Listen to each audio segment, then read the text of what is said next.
elsewhere in the Frontier League. And now to get you set for exciting Evansville Otters baseball, let's go out to the ballpark for the Evansville Otters pregame warm-up.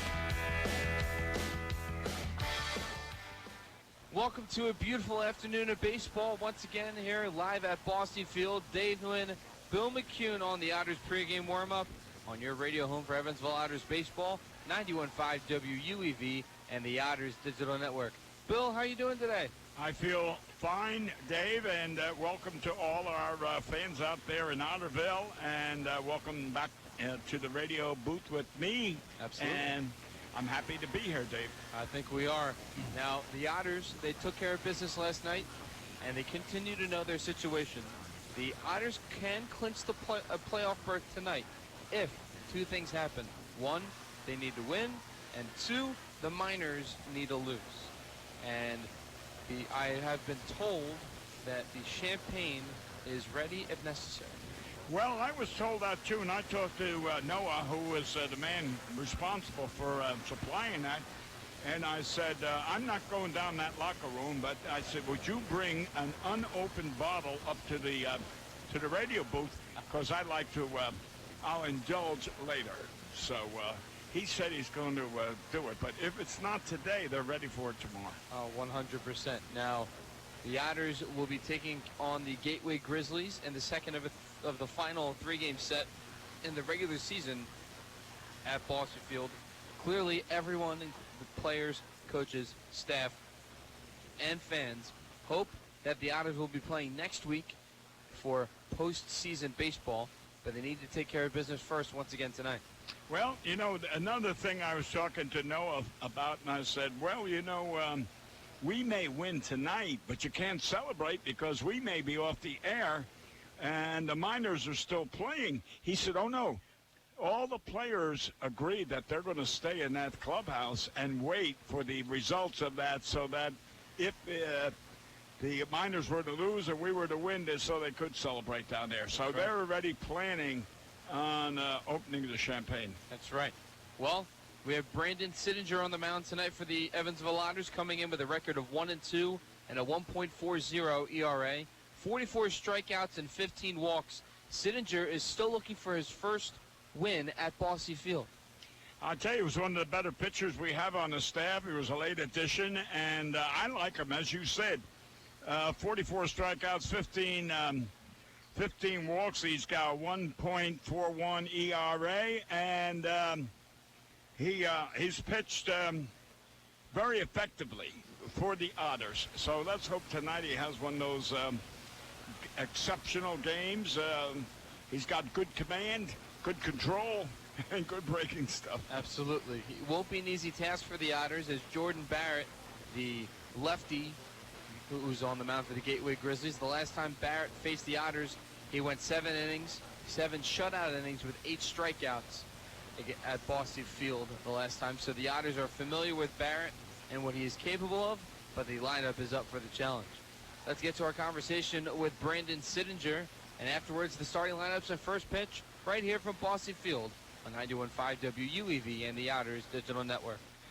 No matter how large or small your digging project may be, no matter how urban or rural, you must always call 811 before any digging project. 811 is our national one-call number, alerting your local utility companies to come out and mark any lines they have near your dig site. So before you do this or this, make sure you do this. For digging projects big or small, make the call to 811. Brought to you by Indiana 811. Now let's go inside the clubhouse for today's one-on-one with the Evansville Otters.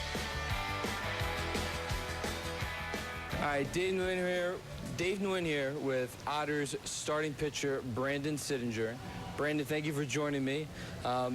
You seem pretty dominant in your last start. Obviously, the strikeout numbers have been there, but I think what's been effective is your fastball dominance that can set up your other pitches. How's your fastball feeling?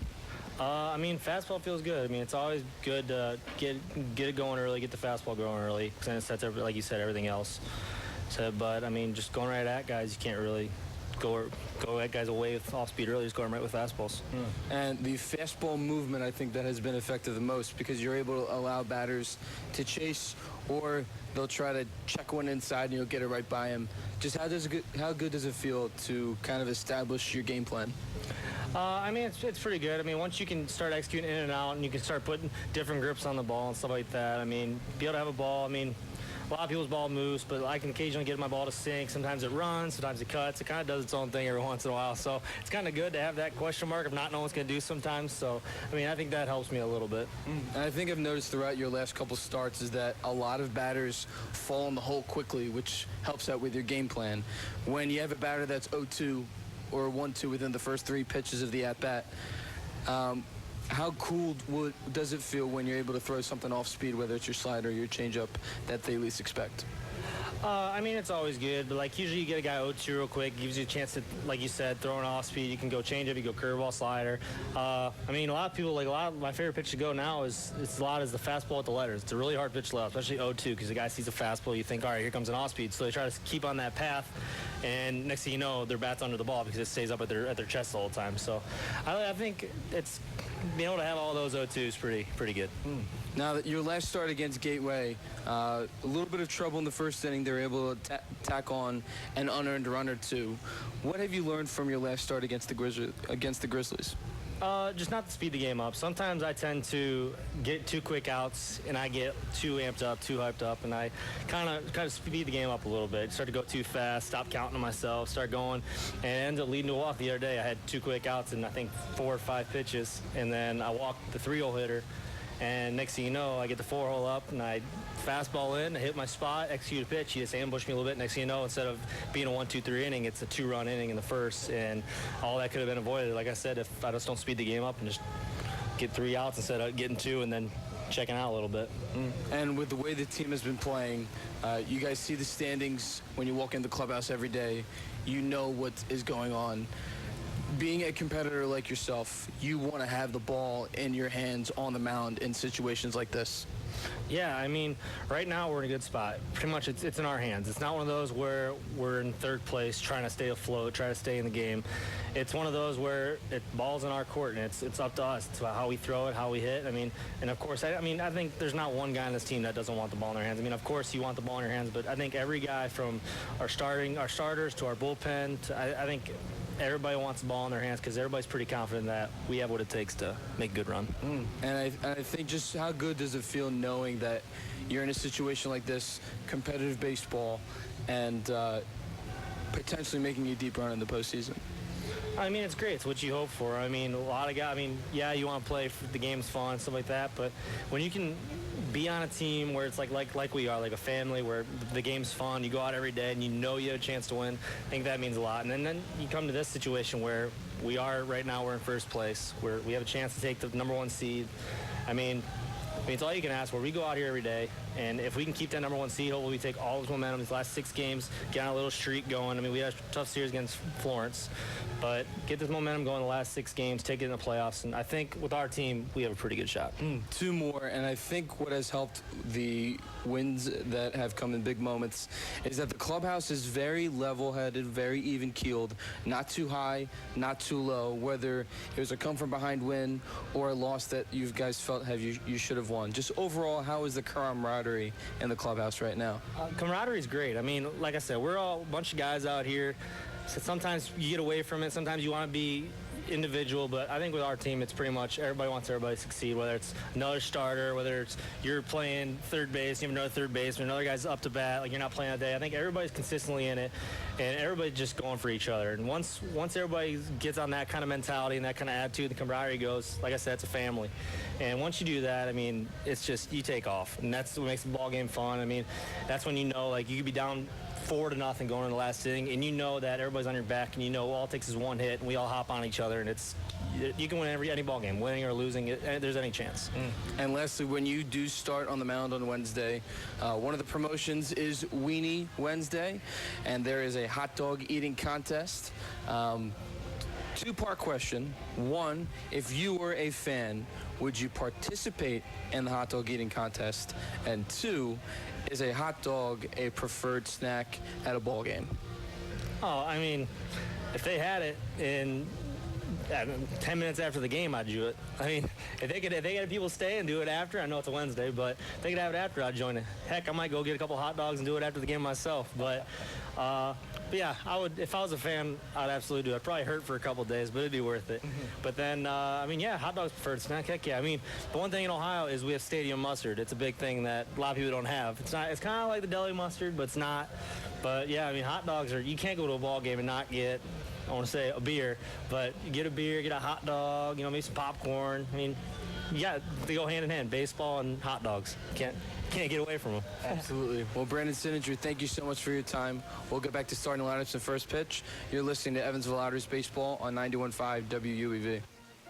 You're listening to exclusive coverage of Evansville Otters baseball on 91.5 FM WUEV Evansville.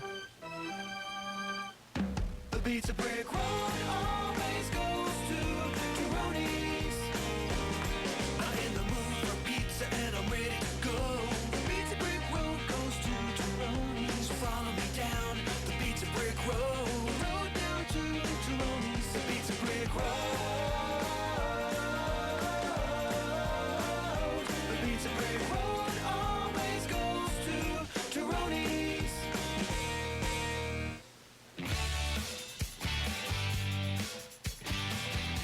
Welcome back to Boston Field on the Otters pregame warm-up right here on 91.5 WUEV and the Otters Digital Network. I want to thank our guest, today's starting pitcher, Brandon Sinninger, who hopes to have his fastball location on point tonight in order to throw in his slider and or changeup to keep the Gateway Grizzlies off balance. Batting first for the Otters, coming in with a record of 54-37, will be the second baseman, Dave Cronin. Batting second will be the left fielder, Keith Griesaber. Batting third will be the third baseman, Ryan Long. Batting fourth will be the right fielder, Elijah McNamee. Batting fifth will be the designated hitter, Taylor Lane. Batting sixth will be the catcher, Rob Calabrese. Batting seventh, the center fielder, Hunter Cullen. Batting eighth, the shortstop, Tanner Wietrich. And batting ninth, the first baseman, Jack Meggs. And on the mound for the Otters will be Brandon Sinninger, coming in with a record of 1-2, looking for his first home win of the season and a 1.40 ERA.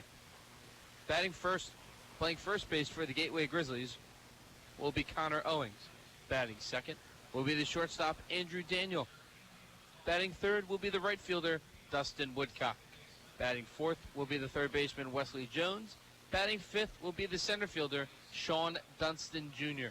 Batting sixth, the left fielder, Greg White. Batting seventh, the catcher, Zach Taylor. Batting eighth, the second baseman, Gunnar Buhner. Batting ninth, the designated hitter, Cletus Avery. And pitching for the Grizzlies with a 4-5 record and a 4.35 ERA is the tall left-hander, Jordan Barrett. Bill, we're going to get to starting lineups and first pitch momentarily, but what is one key for the Otters today? Throw strikes, get quality hitting, and good defense. All right, that sounds like a plan to me.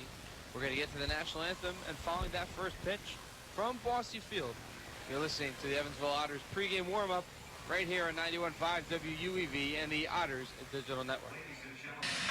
Sheet Metal Workers Local 20 and SMACNA, the Sheet Metal and Air Conditioning Contractors National Association, have the most qualified sheet metal and HVAC contractors in the Evansville area. To find a list of our qualified union contractors, visit unionsheetmetalindustry.com.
It's game time for the Otters on 91.5 FM WUEV and the Otters Digital Network.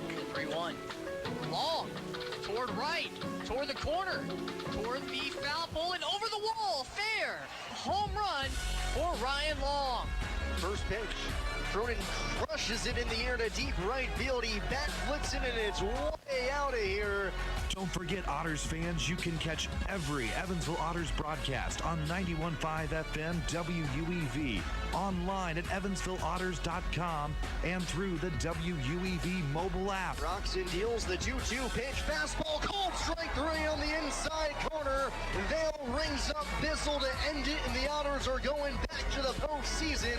Now, let's go out to the ballpark for all of the action.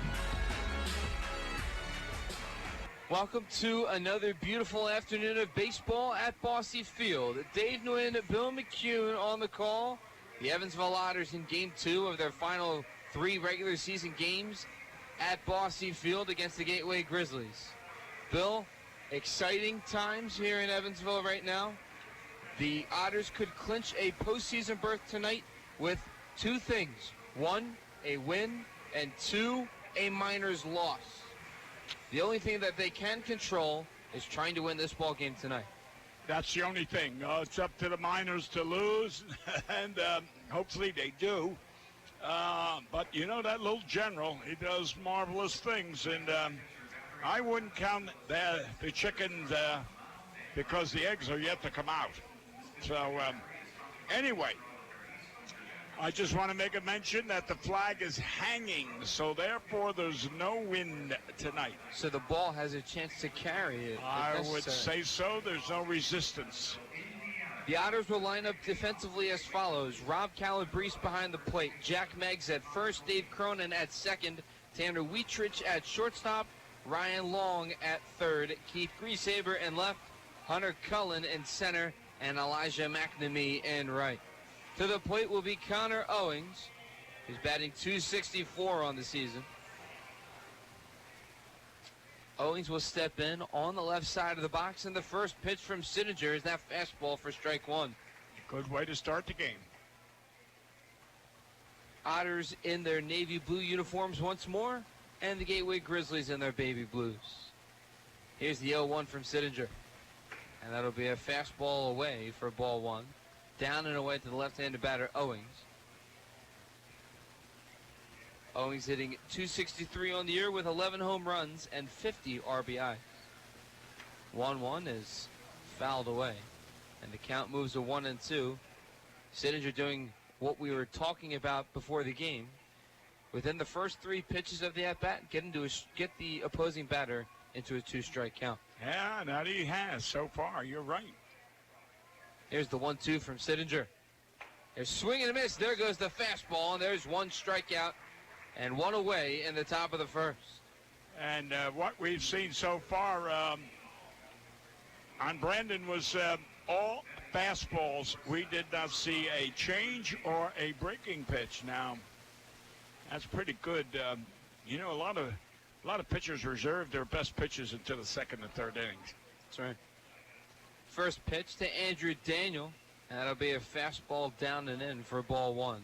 Knee-high inside to the right-handed batter Daniel against the right-handed pitcher in Brandon Sittinger. He then fires a 1-0 pitch, and it's foul behind home plate. He'll be catching the edge of the barrel of the bat, goes over the mask of Rob Calabrese, the catcher, and the count moves to 1-1. Well, the crowd is slowly filing in. Good crowd tonight. There's the breaking pitch. And it falls inside for ball 2, belt high. Yeah, didn't have much break to it. The count is now at 2-1. Pitch number 4 of the at-bat, and that is also inside for ball 3. Yes, the fastball pretty in the same location as the curveball, the hanging curve. Last time Sittinger saw the Gateway Grizzlies, he allowed an unearned run in the first, facing 6 batters. Ground ball, backhand stop by Wietrich. Throw across the diamond to first, and that is over the head of Jack Meggs. Waltzing into second base is Andrew Daniel. It will be ruled a hit, and an E6. Well, you know, it's a case, Dave, that I said the other night when JJ made a play like that. There are times you bury that ball in your glove. And eat it. And eat it. There was no way Tanner was going to throw that runner out. He was in left field when he fielded it, and he leaped in the air, and he did get a strong throw. But you got a runner on second instead of being on first. So just like last night in the first at-bat for Andrew Daniel, he gets to second base. Last night with a double, this time with a single and reaching second base on an error.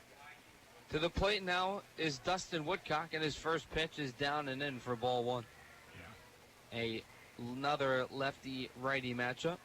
Woodcock hitting .219 on the season. 26 RBIs and 12 home runs.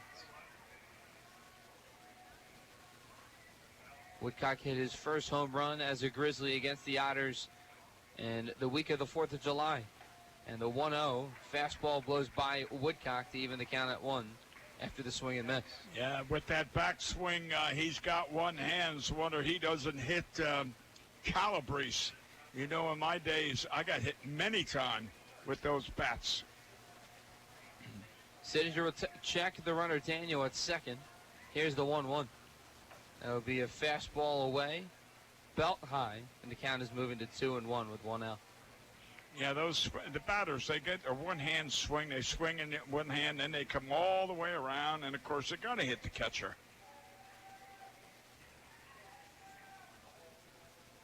2-1.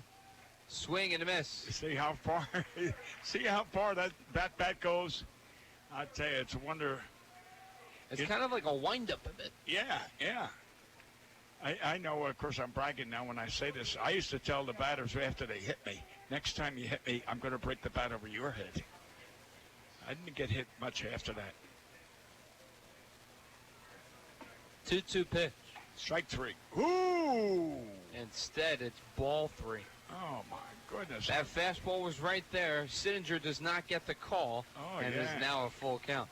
Our buddy over there, Nate, on the radio for the Grizzlies said, or Gateway said, he disagrees with the umpires too, and that'll be ball 4. He said, what was it? If he complained about the umpires as much as me, he'd be off the air. After 2 weeks. Yeah, after 2 weeks. We can respectfully disagree with the call. Oh yeah, but. Well, you know, there's 9 ball players out there, and a ball's hit to them, and they make an error. Okay, the umpire gets a chance to make a call, and he makes an error. So that's the name of the game. At least in our opinion, the umpire's making an error. So with 2 men on and 1 out, the first pitch to Wesley Jones is down and in by his feet, moving the count to 1-0.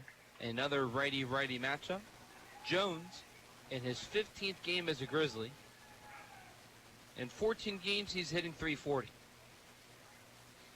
Yeah, he got 3 for 4 last night, and that's why he's batting .340. That's right. And he come over from the minors, right? No, Cletus Avery did. Oh. This next pitch to Wesley Jones is in the dirt for a ball, and the count moves to 2-0, 1 out. Runners on first and second. Daniel on second base. He reached on a single and an error by Tanner Wheatrich at shortstop, and Woodcock is at first with a walk. Yeah, and Rob went out to talk to Brandon Sittinger, telling him to relax and focus on his control.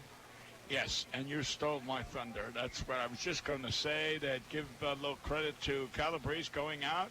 That's what catchers are supposed to do, go out there and calm their their partners down. Next pitch from Brandon Sittinger's in there for a called strike 1. Belt high inside, and the count is now at 2-1 with 1 out.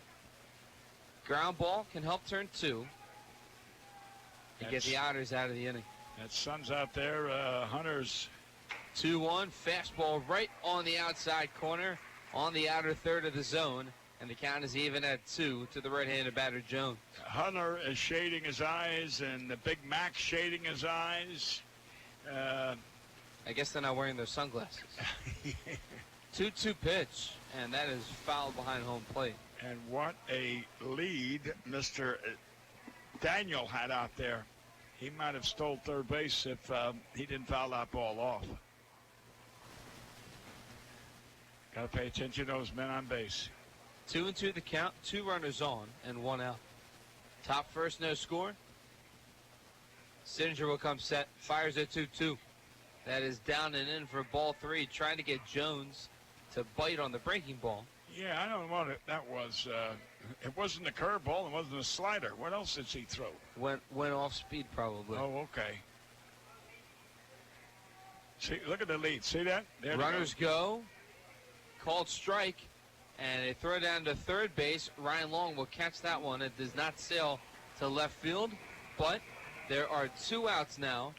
And the Gateway Grizzlies move on the double steal. Daniels and Woodcock, they kept getting big leads, and unfortunately, Brendan wasn't looking at them. And that's what I keep saying. They're going to steal third base, and they did. When you got men on base, you've got to pay attention to those guys. To the plate now is Sean Dunston Jr. 2 outs, 2 men on. Top first, no score. Dunston will pop this up. Foul territory, third base side. Long thinks he has it. Got a lot of... And he does make the catch for out number 3. Long had room, puts his glove up in the air, and squeezes the ball in the glove for the final out of the inning. Yeah, I knew he had in the room. I thought for a second he overran it, but he reached back and got it. Sittinger did a good job of making Dunston squeeze inside. Yes, yes. We head to the bottom of the first. No score from Bosse Field on 91.5 WUEV and the Otters Digital Network. The Hoosier Lottery began selling lottery tickets on October 13, 1989. Since then, the Hoosier Lottery has offered hundreds of different games, awarded prizes to millions of players, and given billions of dollars to the state of Indiana. The Hoosier Lottery's mission is to responsibly provide innovative and entertaining lottery games for the benefit of the citizens of Indiana. To learn more about the Hoosier Lottery, visit them online at HoosierLottery.com. The Hoosier Lottery, a proud supporter of Evansville Otters baseball.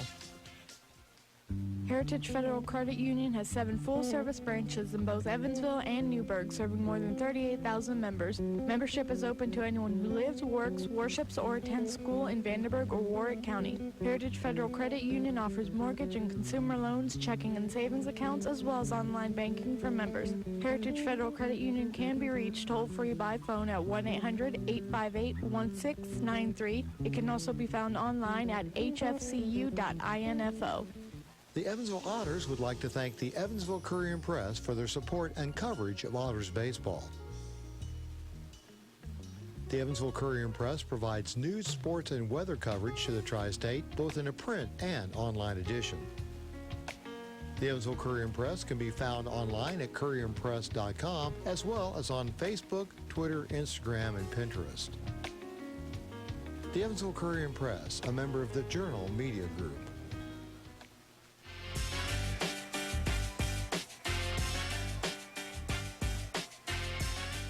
Welcome back to Bosse Field. Dave Nguyen, Bill McCune on the call. Bottom of the first, no score between the Evansville Otters and the Gateway Grizzlies. Dave Cronin will start things off. Go ahead, Bill. No one's going to say the spark plug is coming to the plate. That's right. Cronin hitting .286 on the year. Having a good year. Absolutely. Riding a 17 consecutive game on base streak. It'll be Cronin, Griesaber, and Ryan Long. Batters 1, 2, 3 in the order for the Otters. On the mound will be Jordan Barrett, the lefty, in his first pitch to Cronin is foul down the left field line. And making an attempt and not making the catch is White in left field, and that will be strike 1. I'll tell you what, Wright really gave it the old hustle. I mean, he came a good... I'm going to say at least 60, 70 yards. Not feet, but yards to catch that. He was way out there in left field and ran as close to that fence as possible. Yeah, it's got to be a good 60 yards, maybe even 70. Count is at 0-1. I would agree with your estimation. Zach Taylor behind the plate. Connor Owings at first. Gunnar Buhner at second. Andrew Daniel at shortstop. Wesley Jones at third, and he plays on the edge of the infield grass, knowing the speed of Dave Cronin. The next pitch from Jordan Barrett drops in there for a called strike, and Cronin is now in the hole at 0-2. Center field, Sean Dunston Jr., right field, Dustin Woodcock, and in left field, Greg White. 0-2 pitch. That's fouled down the left field line. Barrett, the last time we saw him at Bossy Field, threw 7 shutout innings against the Otters with 8 strikeouts. The Grizzlies came away with a 2-1 victory, I believe, last Friday. Last Friday. Was it last Friday? 2 Fridays ago. Yeah. Here's the 0-2 pitch, and that'll be outside for ball 1. That's a fastball, but it's got a little tail to it because of his, it's a low three-quarter delivery. Cronin steps out of the box, calls time, gets back in, and the 1-2 pitch from Barrett. That'll be an off-speed pitch upstairs, and the count is now even at 2. Well, the sun is more or less stopped in second and right. It's just center field. Dunstan's the one in the... Swing and a miss, and Cronin chases that a pitch outside the zone, and it's first out here in the bottom of the first. Low and outside pitch. Why Dave went after it, we don't know. Anyway, you said he got 8 strikeouts the last time. Well, he's got 1 already. Let's hope it's limited. I can agree. Keith Griesaber steps to the plate. He's hitting .291 on the season. A righty-lefty matchup. Infield plays back, and the first pitch to Keith is down and away for ball 1. You know, he's not overpowering at all. He's probably 87 miles an hour, maybe at the best his fastball. Here's the 1-0 pitch. Ooh. Swing. He took a little off that. I mean, Keith was so far out in front of that.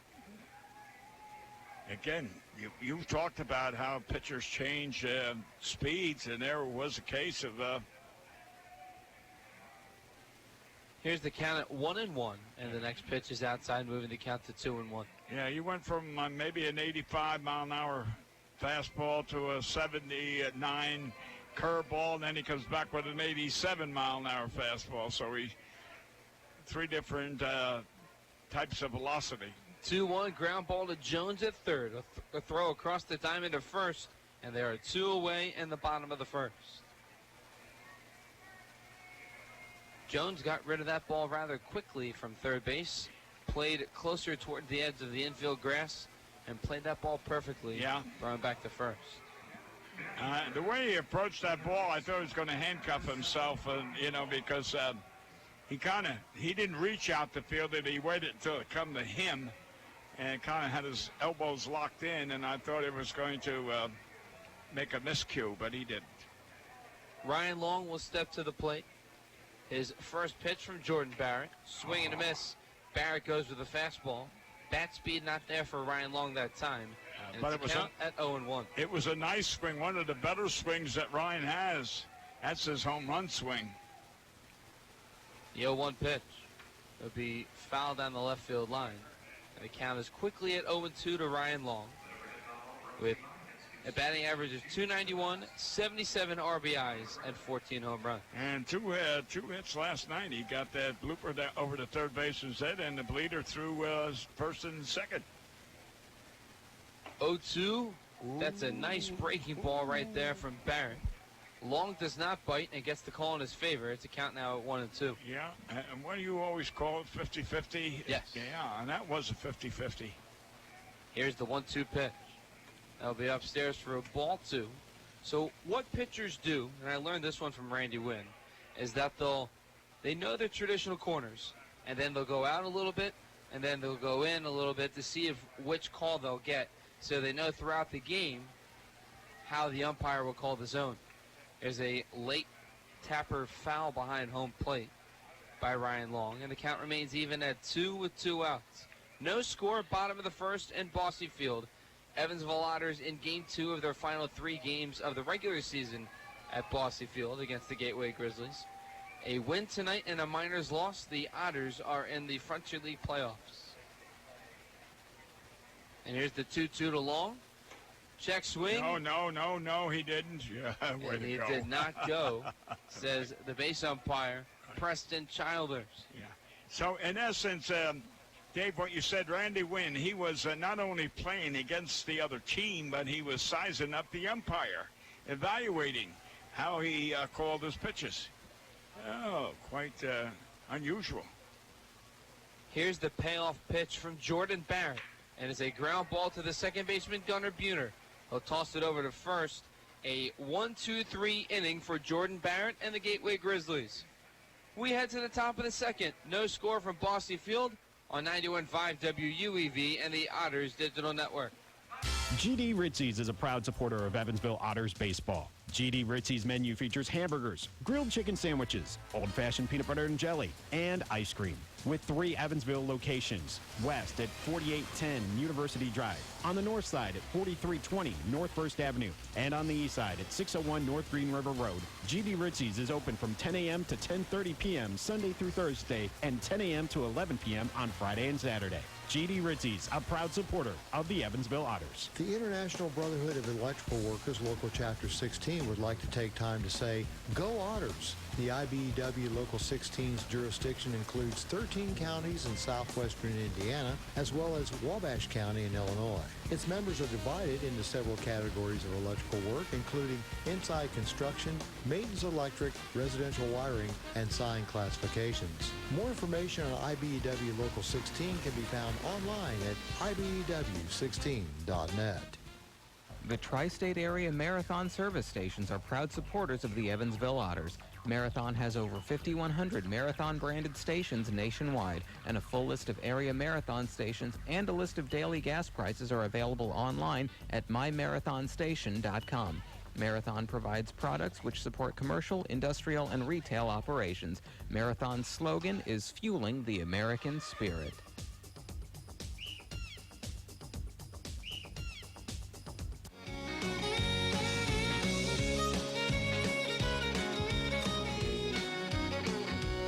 Welcome back to Bossy Field, home of the Evansville Otters. Dave Nguyen, Bill McCune on the call.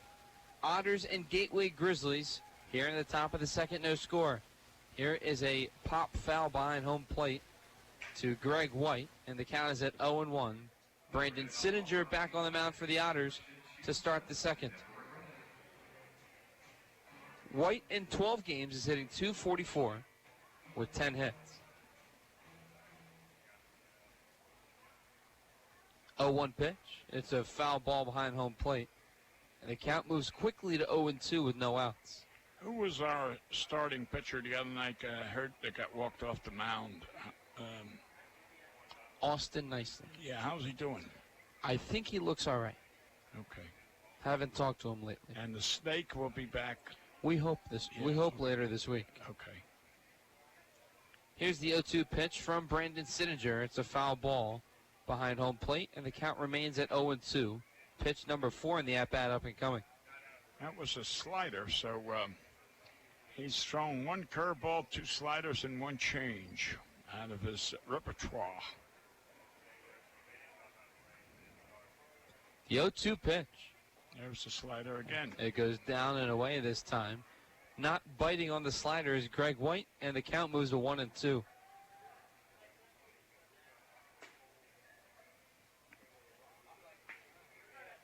Through 12 games, White also has 6 RBIs and a home run. The 0-2 pitch once more. That'll be a ball. Once again, Sittinger wanted White to chase. Doesn't extend the bat out there, and the count is now at 1-2. Here's a 1-2 pitch. That'll be a fastball inside at the knees of White, and the count is now even at 2. 3-2. The scoreboard didn't put up the first ball. Okay, thank you. That's not your fault. Here's a foul ball. Catches the roof once more, and the count remains full. You remember the first two sliders are in the dirt, so that's where it is. See, no, they just corrected it. It's up there 3-2 now. Got it. I guess they listen to you when they're... I think I'm close by. And that'll be a ball 4 as that pitch was inside to Greg White. The second walk of the day for Brandon Sittinger. To the plate now is the catcher, Zach Taylor, batting .249 on the season. Another righty-righty matchup. Sittinger, 45 strikeouts on the year. In his 6th start, 7th appearance as an Otter. Looking for his first win as a starter at home. Fires a fastball down and away for a strike for a ball 1. Had some good movement, but not biting on that pitch is Zach Taylor. Playing at double play depth is Cronin at second and Wietrich at shortstop. The 1-0 pitch. And that'll be a late foul ball. Count is now even at 1 to Taylor, with 2 home runs and 17 RBIs on the season.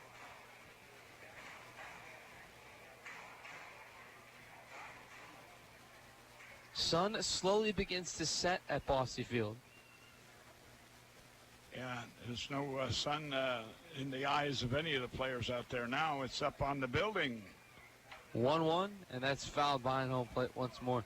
Another fastball. He, so far, I think it's 3 sliders, 1 curve, and 1 change. Other than that, they're all fastballs. And the sliders have, well, the sliders and the curve, all 3 of those breaking pitches have not been fruitful. 1-2 the count, no outs. Runner on first in Greg White. The pitch. Strike 3. A called strike 3. Second strikeout of the day for Brandon Sittinger. 1 away in the top of the second. We needed that. That boosts his confidence. And to the plate now is Gunnar Buhner, the son of Jay Buhner, the former New York Yankee. We talked about him in Dunston yesterday. And I'm sure there has to be a little bit of pressure because of their father's success in baseball. Well, last night, Mr. Dunston, the son of Shonen Dunston, struck out twice, and Mr. Bruner here now, the son of Jay Bruner, struck out twice as well, too. So we had 4 strikeouts between 2 major leaguers. Sons of 2 major leaguers. This next pitch is fouled down the first base line. Count is even at 1 with 1 out. You know, I noticed the runner on base now, Mr. White and Mr. Bruner, they're both wearing armbands. There's so many now, I don't know what the benefit they get out of those. Neither do I. The 1-2 runner goes down to second base. It's a high throw and a good backup by Tanner Wietrich. The ball sailed from Calabrese, hitting the glove of Cronin. He had to jump in the air to attempt to catch the ball, and the ball sailed behind Cronin into the glove of Tanner Wietrich, who played a good backup right there on the successful stolen base by Greg White. And give credit, Hunter Cullen out there in center was also backing up that play. If Mr. White had gone to third, I think he would have committed suicide. Again. 2-1. And that gets away from Rob Calabrese. A wild pitch that's thrown, and trotting over to third is Greg White, the first runner in scoring position at third base for the Grizzlies. You know, I'm not a coach anymore. It wasn't good when I was, but if you notice, Mr. Calabrese comes up too quickly on breaking pitches and such. He comes up when he's elevating himself. He's leaving that space underneath the glove and the plate. He tries to get in a throwing position too quickly. 3-1, a line drive into center field in front of Hunter Cullen. Coming home and scoring is Greg White, and the RBI single is credited to Gunnar Buhner. The Grizzlies are on the board.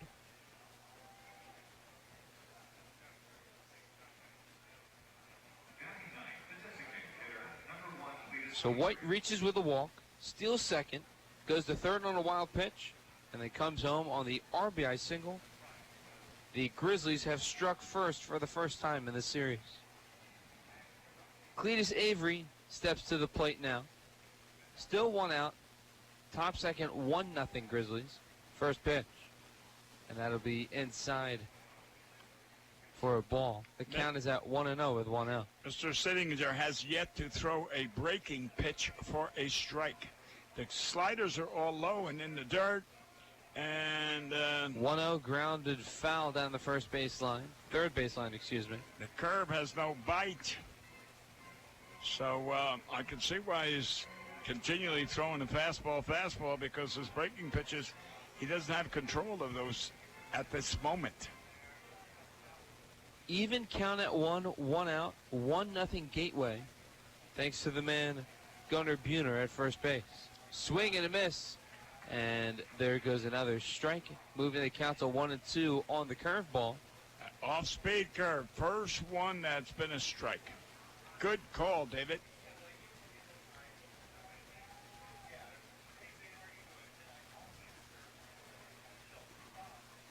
The 1-2. That was a breaking ball down and in towards the feet of Avery. The count is now even at 2. Avery played for the Southern Illinois Miners before coming to Gateway. Oh, he was the one, okay. Got 1 for 3 last night. Yes.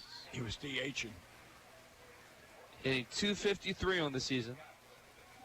The 2-2 pitch is a ground ball foul. That was another curveball, and that was a strike. I mean, you know, it was going across the plate when he swung, so that's another. So the last 2 curveballs has been good bites and have been strikes. So you called it, Dave. I'm getting like Bob Uecker. You called it, Bob, Dave. Thank you. The 2-2 pitch. A cold strike 3 on the outside corner. On the fastball. Out number 2 here in the second. So he's got 4 strikeouts in here. We're in the second inning, and he's got 4 strikeouts, and that's pretty amazing. If it wasn't for that single. Yeah, but I'm looking at the stolen base in the pass ball or wild pitch, whatever way you want to call it. Otherwise, it'd be we'd be out of the inning. Connor Owings back to the top of the order for the Gateway Grizzlies. Owings is 0 for 1 with a strikeout swinging. And he takes a first pitch strike from Sittinger, moving the count to 0-1 now with 2 outs in the top of the second. 1-0 Gateway on the RBI single by Gunnar Buhner. 0-1 pitch. That'll be a called strike 1, or strike 2 rather. First one was an off-speed curveball over the plate. Again, a good curveball for a strike, and that was the first strike. And, of course, that fastball was the second strike.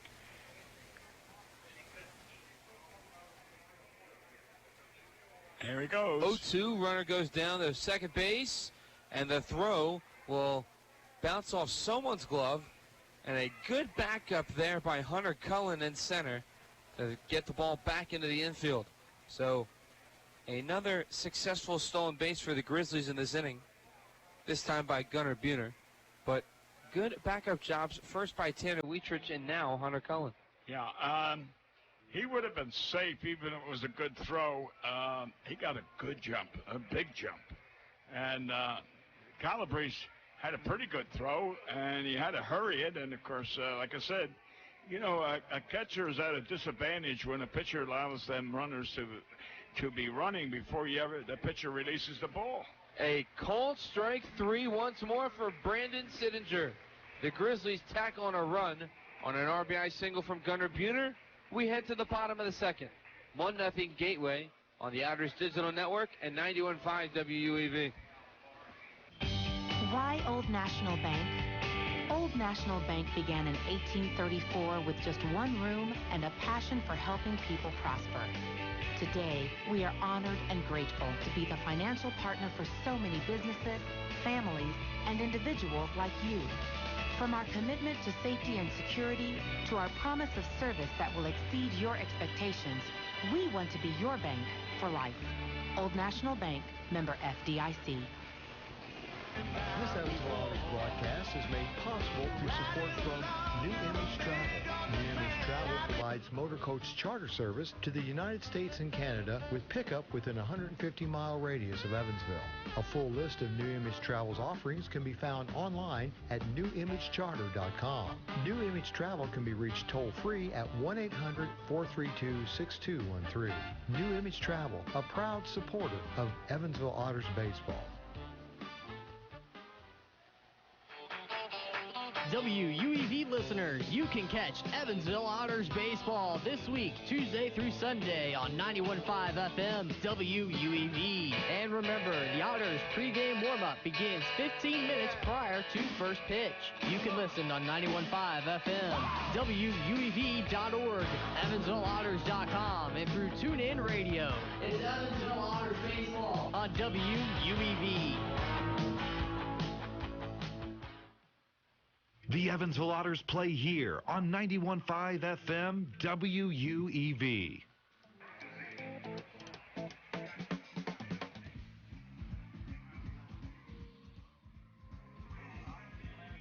Welcome back to Evansville Otters baseball.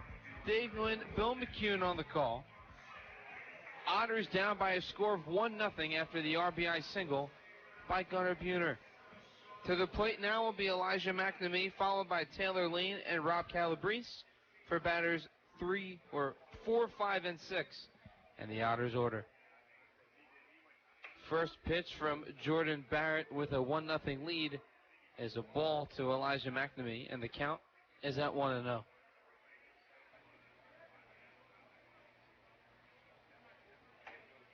And the next pitch drops in there for a strike. Count now even at 1 to McNamee. Hitting .308 on the year. Only 300 hitter we have on the team. And that's a called strike 2. Although we have Keith and Ryan both hitting .291, which again is very respectable. And of course, David is .286, which again is very respectable. Here's now the 1-2 to Elijah McNamee. That's a ball upstairs inside. Count is even at 2. If we remember 2 weeks ago on a Friday night, Jordan Barrett went 7 shutout innings against the Otters. Ooh. He goes down and away for a ball 3 to make the count full to Big Mac. I believe he turned that ball over. That had screwball tendencies at that time. So that's a 3-2 count. And the payoff pitch to McNamee. It'll be slapped over the outstretched glove of Owings into right field. Rounding and now stopping at first. Heads up, heads up. Is Elijah McNamee. And there goes our guy's secret weapon with the cowbell. Oh, yeah. And anyway, Connor Owings made a nice attempt at that line drive of Keith, or not Keith, Big Mac, and of course deflected it. And in doing so, prevented Big Mac from getting a double. So a good backup on the job by Dustin Woodcock in right. Yeah. Taylor Lane to the plate. Lane had 2 RBIs yesterday, as well as 2 hits. First pitch from Jordan Barrett is a called strike on the outer third of the zone. Counted 0-1, no outs. McNamee on first with the Otters' first hit of the day. Okay, I was wondering where his secret weapon was. He's behind the dugout now. Yep. 0-1. That is outside for ball 1 to Taylor Lane. Lane is hitting .260 on the season with 18 RBIs. Yeah, he's gotten quite a few RBIs in the last week. Here's a fly ball to right field. Playable for Woodcock, and he makes the catch for out number 1.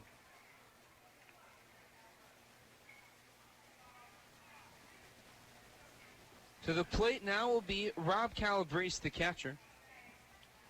Hitting .253 on the season.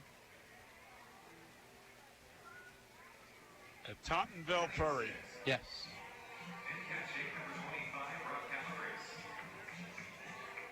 The former man who drafted out of the San Francisco Giants organization. Played for the Augusta Green Jackets in Georgia. Yes, I know Augusta, U.S. Army, Fort Gordon, Georgia.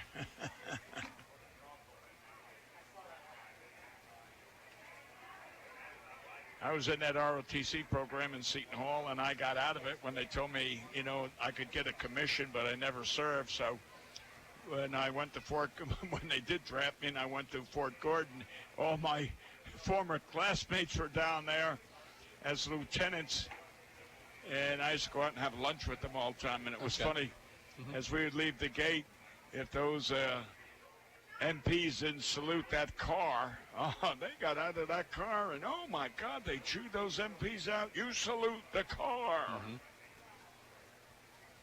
1-0 the count to Calabrese. Runner on first in McNamee. The 1-0 pitch. That's a fastball going away from Calabrese, and the count moves to 2-0.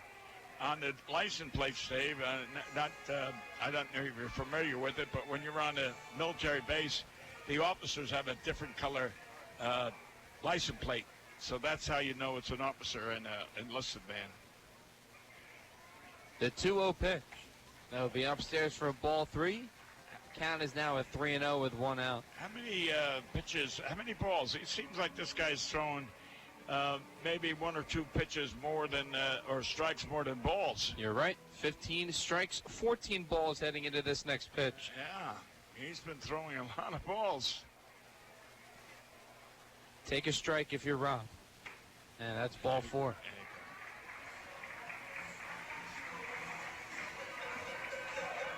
So now it's 15-15. Runners on first and second for the Otters. The first time they have had runners in scoring position today. Bottom of the second, 1-0 Gateway. Gunnar Buhner had the RBI single. And the previous half inning, back in the top of the second, Hunter Cullen to the plate. Hunter is hitting .260 on the season with 32 RBIs. He's got another RBI opportunity right here with 1 out. McNamee represents the tying run at second. A lefty-lefty matchup.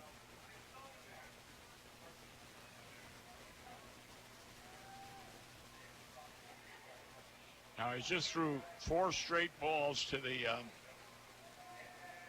swing and a miss. That's what I was going to say. 4 straight balls, first pitch, you're swinging. Well, if it's a strike, okay, but sometimes we bury ourselves in our own mistakes.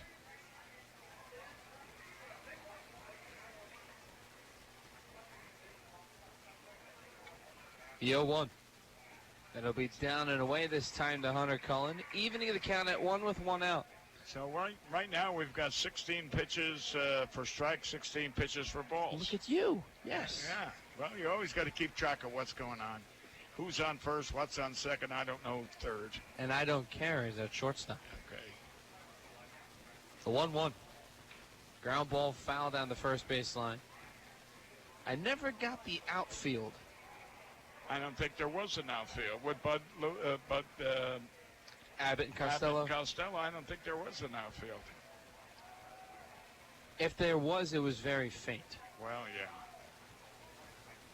I think there was Frank Sinatra. Wasn't Frank Sinatra and Gene Kelly with the old Cubs about the shortstop and second baseman? And, oh, yeah? Yeah. And 1-2. And that hits Hunter Cullen. That sounded like it was a foul ball, but it hit him. Wow. Well, he motions over to his elbow pad. And the Otters have the bases loaded for Tanner Wietrich with 1 out. Well, And here comes the manager, Phil Warren. Sun beginning to set at Bossy Field. Otters down 1-0.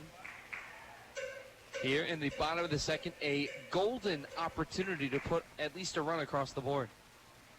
Yeah. Once again, if you're just tuning in, the Otters need to do one thing today and rely on another. If they win and a Miners loss, and the Otters will be in the postseason. Right. And we talked about it in the beginning of the game. The Otters can only control what they can control. Right. They've got to worry about their ball game, not the other ball game. You know, I remember 1956, Bobby Botts and Dale Hendricks and Claire Hickman and I sat out in the rain in front of the old post office listening to the broadcast of the game. Even though we won the pennant by 28 games, it was... First pitch to Wietrich. He goes swinging and missing for strike one. We were listening to the final game of, of the other team, even though, like I said, we won it. But it was something. So, yeah, that was quite a pitching staff right there. I just mentioned. The 0-1 to Wietrich will be outside. Count is now even at 1. So Barrett went down in the dirt, and Wietrich went golfing for strike one. The next pitch went outside as Barrett tried to get Wietrich to chase. He doesn't bite, and it's an even count at 1 with 1 out, and the bases loaded for the Otters. Down 1-0. Here's the next pitch to Wietrich. That'll be a called strike two. I tell you what. Knee high inside. That was a good pitch selection there by Jordan Barrett. Yeah, I mean, we can sit here and call it a strike before the umpire because, again, we see it. I mean, don't those batters see it? I'm beginning to wonder. That was a beautiful pitch. Yes. The 1-2 from Barrett. That'll be outside on a fastball that misses, and the count is now even at 2. You notice how many batters now he's, unless we swing at the first pitch and hit a ball in the play, if we were to go, he's nearly 2 balls almost on every batter. 2-2 the count, 1 out. Otters down 1-0 with the bases loaded. Next pitch. He wanted to chase. Instead, he holds his bat back. Good discipline by Tanner Wietrich, and he's got a full count with 1 out. And if you notice, the velocity of that was an aim pitch. There was no velocity at all. He was just aiming that pitch. And you're not too successful when you aim. Here's the payoff to Wietrich. He goes outside for ball 4, and this game is tied at 1.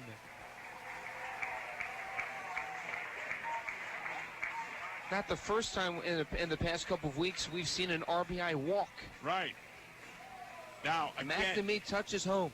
Now, here comes Jack Meigs. That's right.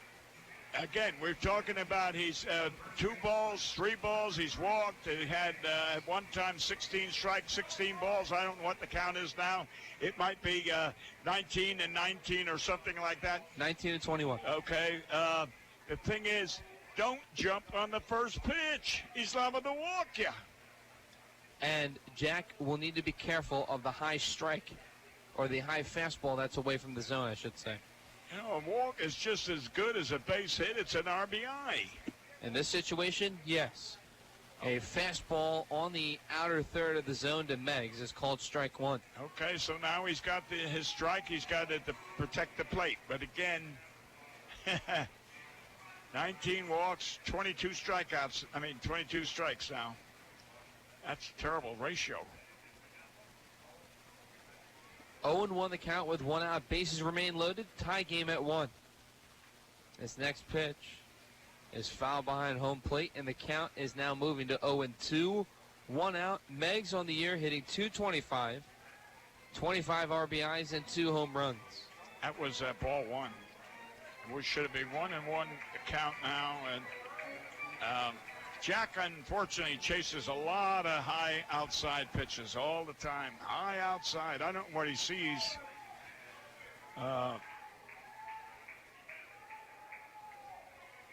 Tie game at 1 after the RBI walk by Wheatrich. Still 1 out. Bases loaded.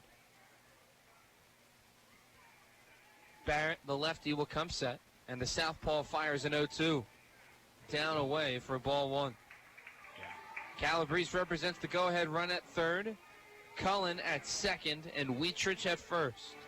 Fly ball to Dunston out there is going to guarantee us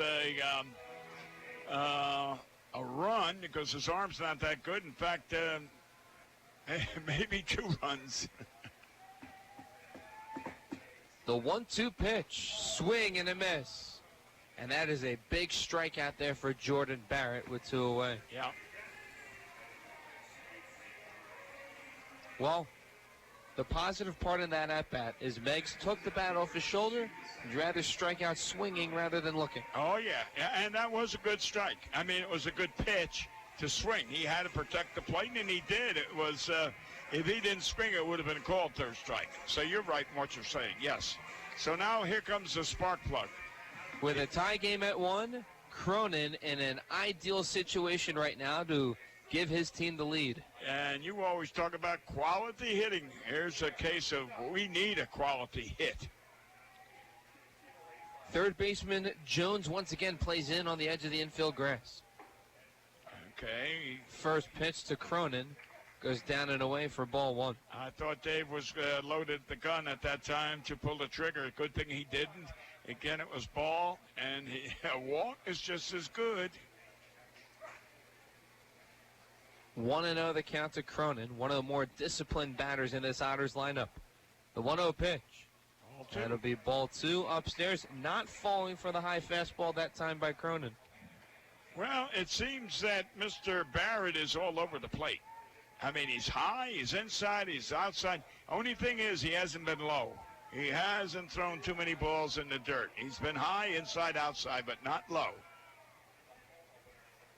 So 3 of 4 many directions.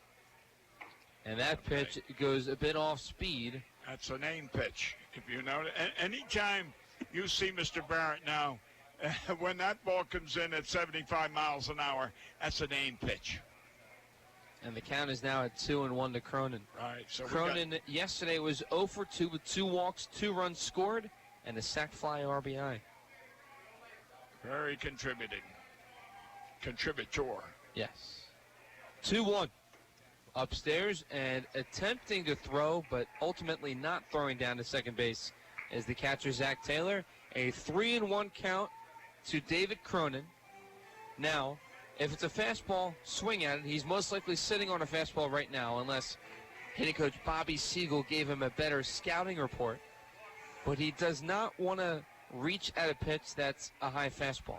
Well, I don't want to go for his outside slider either, where, Dave is reaching for it. 3-1. Right there. There's a swing and a drive to right field. Going back is Woodcock.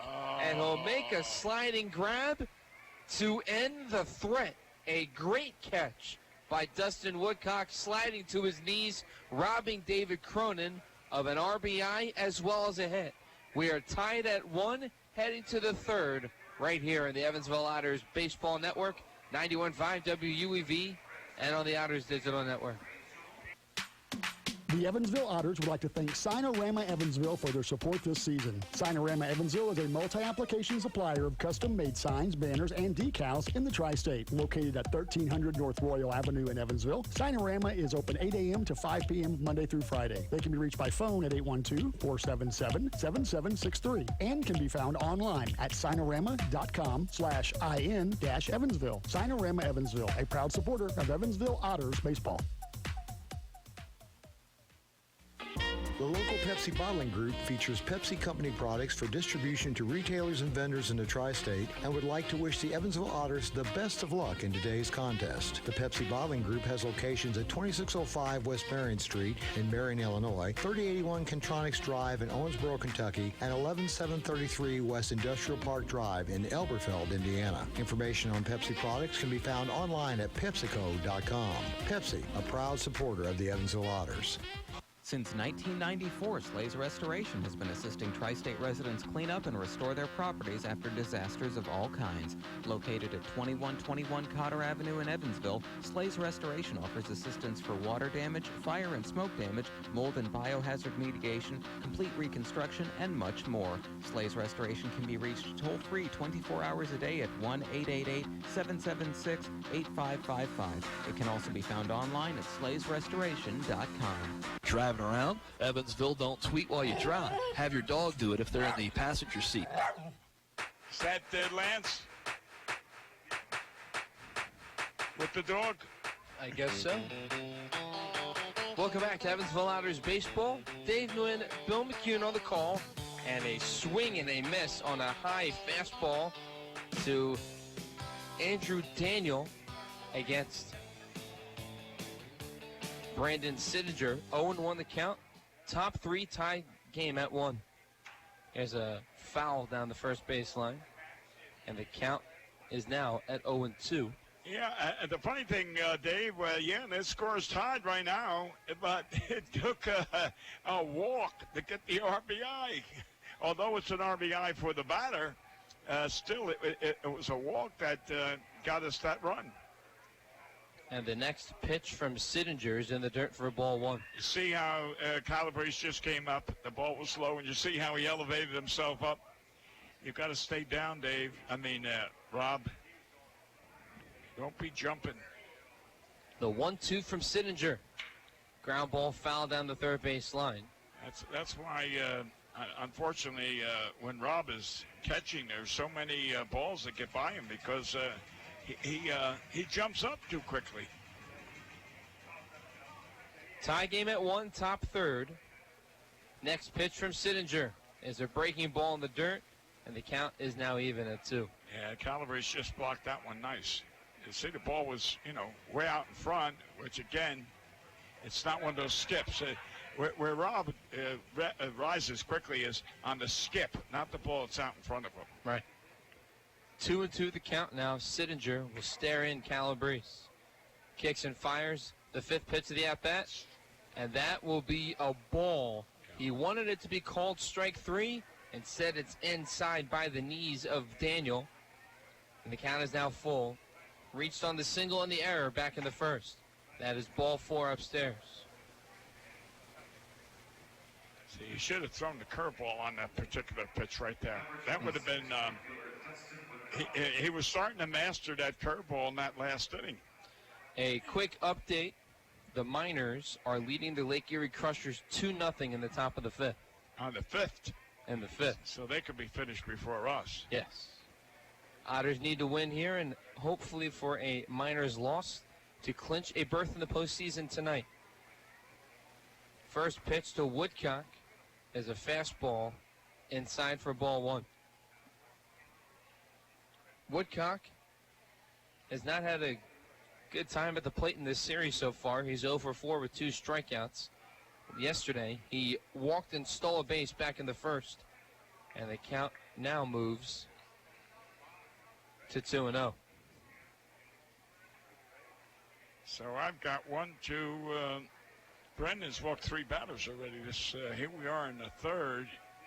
2-0 pitch, and that'll be foul into the Gateway Grizzlies dugout on the third base side, and the count moves to 2-1. He's got 5 strikeouts and 3 walks, and we're in the third inning. So 1, 2, 3, 4, 5. So 5 of the 6 outs have been strikeouts. Here's the 2-1, and that'll be a called strike 2 on the outside corner. Count even at 2, no outs. Top third, tie game at 1. The Otters were able to manage an RBI on a bases-loaded walk.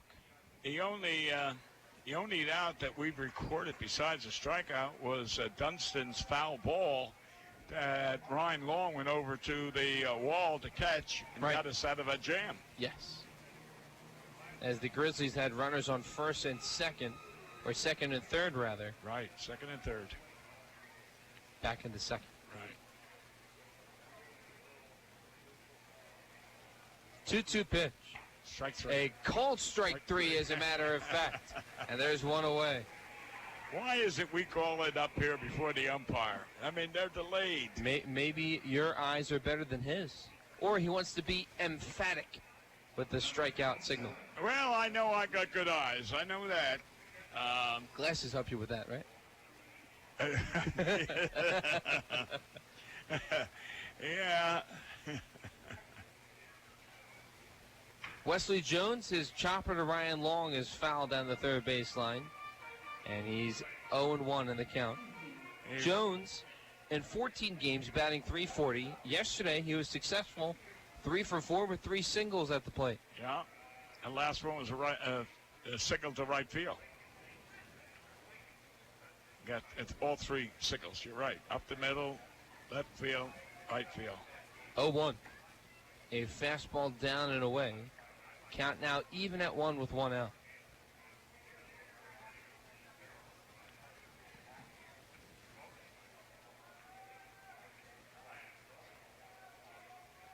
The 1-1 pitch.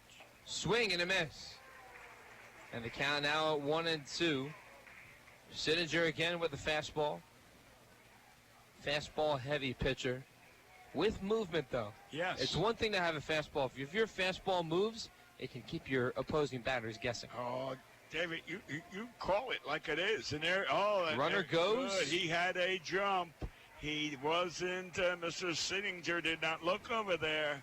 He was taking off and halfway to second before Brandon released that ball.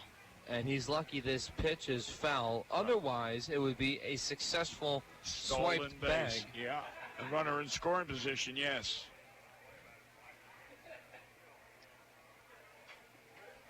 So you got to look over there. And now he is, see? 1-2. This is foul. Going into the Otters dugout on the first base side. And this will be pitch number 6 of the at-bat up and coming. The third base coach just gave the signs like play it cool. So I wouldn't suspect he was stealing unless that's a steal sign. It looks like throw over to first. Good snag there by Meggs.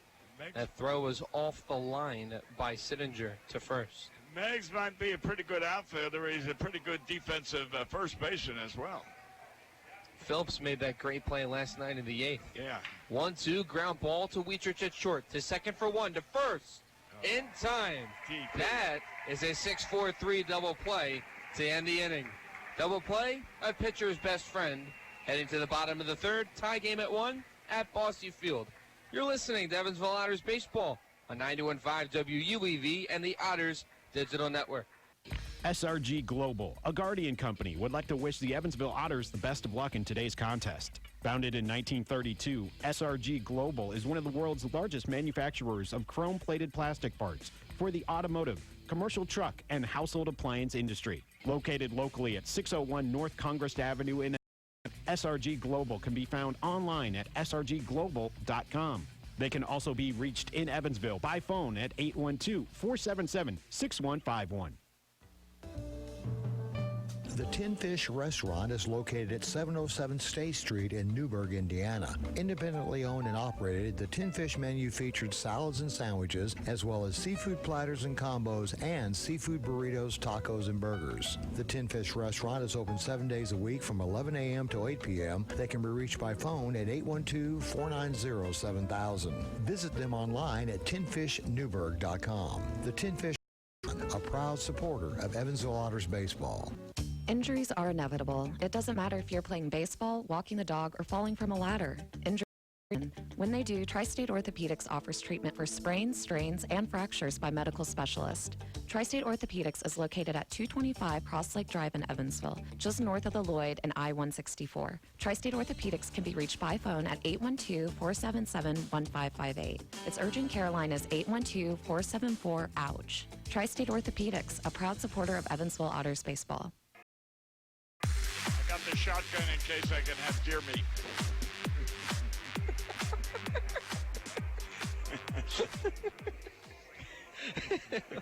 Welcome back to Evansville Otters Baseball. Dave Nguyen, Bill McCune on the call, and I'm sure you're referencing a hunting trip. No, my backyard. Oh, okay. I'll be living in the country. Got it. So having a shotgun would not be unusual. Fair enough.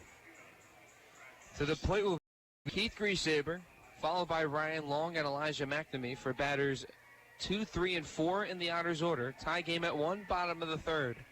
First pitch from Jordan Barrett is a foul ball, and it looks like it might be off the leg of Keith Griesaber, and he'll walk out of the box to try and stretch it out. And that's what it did, but also give credit to Mr. Barrett, who's the pitcher who went and fielded that ball, and he was ready to throw it to first base until the umpire yelled for foul ball. Otherwise, that's a pretty good hustle off that mound, not taking any chances. You know, you make the play until the umpire tells you to stop. 0-1 the count to Keith Griesaber, the St. Louis native. And Barrett will fire an 0-1 pitch. Be a fly ball to center field. Dunston goes back and now comes in, and he'll make the catch for out number 1. Yeah, Mr. Dunston's first 2 steps were back, and then he come in 3. To the plate now, Ryan Long, and Dunston plays a good center field. You said that his father was center field before he moved to shortstop. Right, he changed from center field, which he was in the younger days, until his senior year in high school. Then in the beginning was the center field, and then changed to the shortstop. And of course, he got drafted by the Cubs as a shortstop. The first pitch to Ryan Long is a fastball down and away for ball 1. As Davey Johnson said last night, he was one that had one of the strongest arms a shortstop had in the majors. And that's why, you know, a great center fielder. Here's the 1-0 to Long, and that'll be called a ball upstairs and away, and the count is now at 2-0 with 1 out. Long is 0 for 1 today with a ground out. Yesterday he was 2 for 4 with 2 singles, a run scored, and a walk. And there's a strike, a check swing by Ryan Long, and Barrett gets the call on the breaking ball. Ryan hit that ball to second base. His last time up, it was a shot. Just a better fielded ground ball by Buhner, and this pitch hits, I believe, the right arm of Ryan Long. You know, in both cases, between Hunter getting hit and Ryan getting hit, it sounded like it was a foul ball off the bat. I can't understand. I mean, it wasn't off flesh, it was off the bat, unless those arm protectors are doing their job, and that's what they're paid for. But so Elijah McNamee steps to the plate. He's 1 for 1 with a single, the Otters' first hit and their lone hit in this ball game. He then scored on the RBI walk by Tanner Wietrich with the bases loaded. First pitch to McNamee is down and away for ball 1. You know, here we are starting the bottom of the third, and again, this Barrett is equalizing his strikes and his balls, the pitched balls. The 1-0. And that'll be called a ball knee-high away from McNamee. That call could have been close. It was a 50-50, as you would say. McNamee gets the call in his favor. Right. 2-0 the count, 1 out. Ryan Long on first with a hit by pitch. 2-0. Swing and a miss. Fastball gets by the bat speed of McNamee, and the count is at 2-1. I think that was ball 3. It was high and outside. And that, I believe, would have been another aiming pitch. Right, and Big Mac was trying to pull it. That's why he missed it, because he was pulling away. 2-1. There's the same pitch right there. And what could have been ball 4 is now ball 3. Right. 3-1 the count, 1 out. Double play intact for the Grizzlies. So, you know, Andy should say to every batter, take a pitch, take a strike. I mean, this guy walked the ballpark as of now. So, you know, you could change your philosophy later. There you go again. And there's ball 4. Have you walked to the ballpark before? Have I walked to the ballpark? Walked the ballpark. I have. Walked around. You said walk. You said walk the ballpark. So I figured I'd ask you if you ever have walked the ballpark. Your sense of humor. Mom, I don't know if you're out there in California listening, or Dad down in South Carolina you're listening. Your boy, he's not a light humor. Light humor. Light humor. Okay. You know, I was trying to think of that old-timer guy that used to smoke the cigar and was 105 before he died. You remember him? I don't think so. Oh, yeah, one of the old-time vaudeville guys, you know. He'd sit there, and all he'd do was smoke the cigar, and everyone would laugh at him. Ah. I think it was like 101 or 102 when he died. Got it. You're no Milton Berle, put it that way. Oh, I can agree with that statement. We try to have fun up here. Oh, I know it. To the plate now is Taylor Lane. And the Otters will have fun if they're able to drive in a run. There's a good opportunity right here for Taylor Lane. He had 2 RBIs and 2 singles last night. The only thing is Mr. Lane has a habit of swinging at the first pitch. First pitch is not swung on, and that is a ball. I think that was close. It could have had a chance to be swung on, but Lane has good discipline on that pitch. It's a count at 1-0 with 1 out. Runners on first and second for the Otters. Tie game at 1 in the bottom of the third. 1-0 from Barrett. Swing and a miss. The fastball blows by Taylor Lane. And we have an even count at 1 with 1 out and a tie game at 1. He did blow that ball. That's probably the hardest ball he's thrown all night.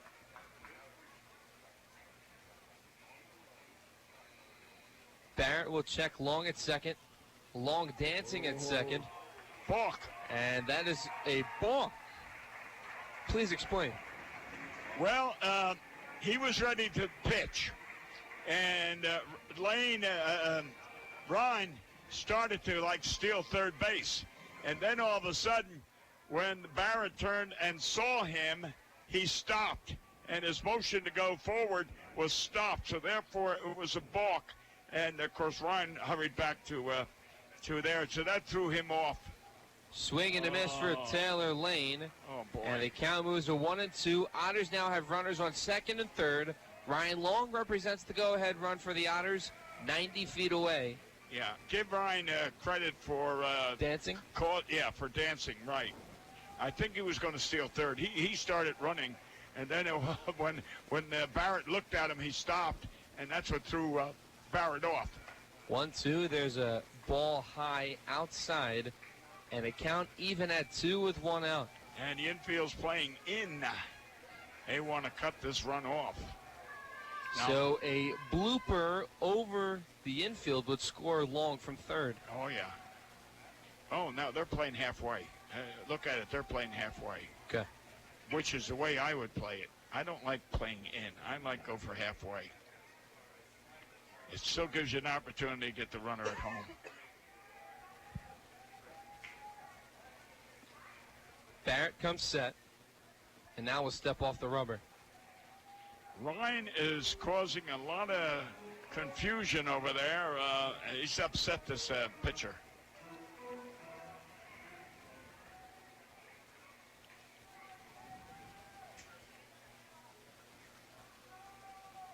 The 2-2 pitch to Taylor Lane, and that is foul. He reached for that. He was lucky he got a piece of it. He reached for it. It would have been ball 3. And a wild pitch could have potentially scored. It could have been a wild pitch. You're right. It could have been. You're right. Wouldn't have been the first time we've seen the Otters scoring a wild pitch. Oh, no way. We've seen quite a few tying runs and go-ahead runs as well. And winning runs. Well. 2-2. And he swings and misses at a high fastball. Barrett keeping the Otters in check right now. And that is out number 2 in the bottom of the third. Mr. Lane loves those high pitches. In fact, when that first pitch you say was a 50-50 and he controlled himself, I thought he was going to swing because he does. He goes after the first pitch, and especially if it's a high pitch, he jumps on it. So, but he had little patience, as you said. Rob Calabrese to the plate. In his first appearance, he walked and advanced to third when Barrett walked the bases loaded.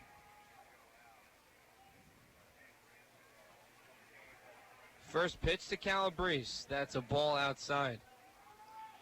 I'm going to say 31-29. 32-34. Oh, boy. Okay. 32 strikes. Yeah. Now 35 balls thrown by Jordan Barrett. Here's the 1-0 pitch to Calabrese. It is a swing, and it will be foul on the roof of Bossy Field, and the count is even at 1 with 2 outs. When Rob makes contact, he has one of the best swings on the Otters club. He's got good power. There's no holding that back. He's got good power, and particularly to left center. Yeah, I would say he makes, and I know I'm probably insulting, but I'm going to say he makes a better designated hitter than he does defensive catcher. And the next pitch to Calabrese is outside. The count is at 2-1 with 2 outs. On third base is Ryan Long. He was hit by a pitch. On second base is Elijah McNamee. He walked, and the balk by Jordan Barrett advanced the runners to second and third. 2-1 the count. Tie game at 1 here at Bossy Field. The next pitch. Swing and a miss. Barrett likes that fastball that's low and outside, and the Otters hitters have chased it throughout the game. I'm going to repeat myself, which I've done constantly. When you've got to reach for a pitch, it's not in your strike zone. So now Calabrese will have to guard the plate with an even count at 2 with 2 outs. Barrett fires, and it goes off speed, and Calabrese does not swing at that particular pitch. It is a full count, 2 outs. Tie game at 1. The Otters only have 1 hit on the day. Right. One run, but 1 hit. Thank God for the walk.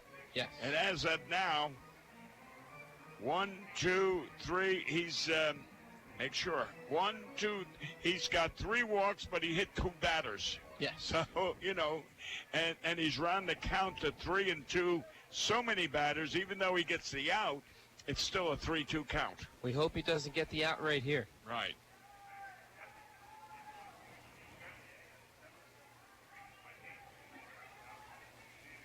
Barrett will come set. Here's the payoff pitch. Ground ball to the third baseman, down the third base line. That'll score a run. Long comes home. Rounding third and scoring is Elijah McNamee. Calabrese wants to go 3. He'll slide. Safe. And he's out. No. But anyway, 2 RBIs. Both runs score on the 2 RBI hit by Rob Calabrese, and the Otters are in front, heading to the 4th. It was a great hit down the line, and he was right to go for 3. I thought he was safe. I'm going to say it. I thought he was safe. I thought the tag was made after his foot was on the bag. But we've often said the umpires are wrong. The Otters score runs in the 3rd inning, and that is what counts the most. 3-1 Otters heading to the 4th. Backed after this on 91.5 WUEV and the Otters Digital Network.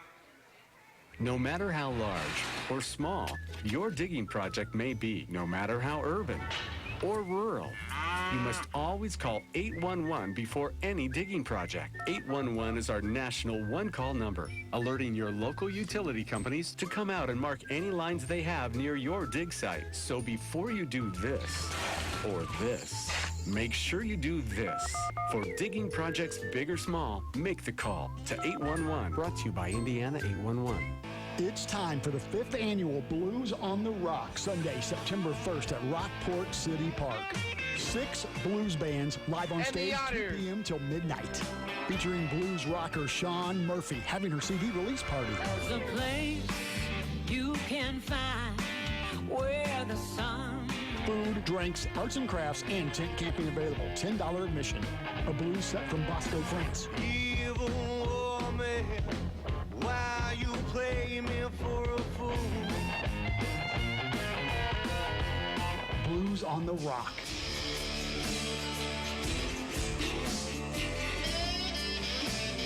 Tri-State favorite Jonas Cowan. Beyond Blue, Muddy Gut, and more. Blues on the Rock, Sunday, September 1st at Rockport City Park.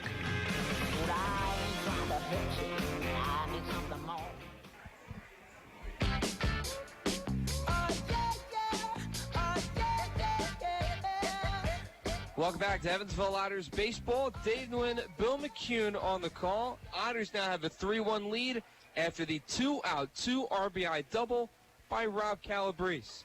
The first pitch to Sean Dunston Jr. will be upstairs and outside for a ball one. Sittinger now has a lead for the Otters as we start the top of the fourth. The 1-0, he shows bunt and then pulls his bat back. It's a count now at 2-0 with no outs. Well, Rob got that ball down the third base line. It hugged the line and, of course, went all the way to the fair foul pole. And Mr.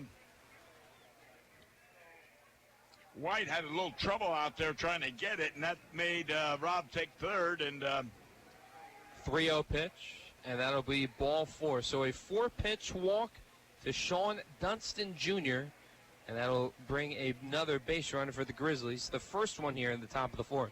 And didn't you say the other night, or last night, whatever it was, that Mr. Dunston leads the league in stolen bases? Yes. Well, then you better be careful. Keep your eye on there in first base, and Mr. Calabrese better be on his toes. To the plate now is the left fielder, Greg White. White today he has a walk, a stolen base, and a run scored. The lone run scored by the Gateway Grizzlies. First pitch from Sittinger. That's a fastball on the inside corner. 0-1 the count. And if you're Calabrese, what are you saying to Sittinger right now? What am I saying? Hey, there's a guy on first base. You better keep your eye on there. Don't take your eye off him. Don't let him get a running lead. Just throw over there, even if you throw casual. Get him to not get a good lead. Dunston comes into this game with 35 swiped bags. That leads the Frontier League. You see that lead he's got? He's got a pretty good lead over there. Dangling his right arm. He's ready to take off. 0-1, that's foul behind home plate, and the count moves to 0-2 with 1 out. A good lead, Dave, is the length of your body. Let's say you're 6 foot and your arm extension is another 3 foot. So 9 foot lead would be good. That way you dive back into the base. 0-2 the count. When you exceed that, you're going beyond your... Here's a fly ball to right center field. Cullen and McNamee are there, and Cullen makes the catch for out number 1.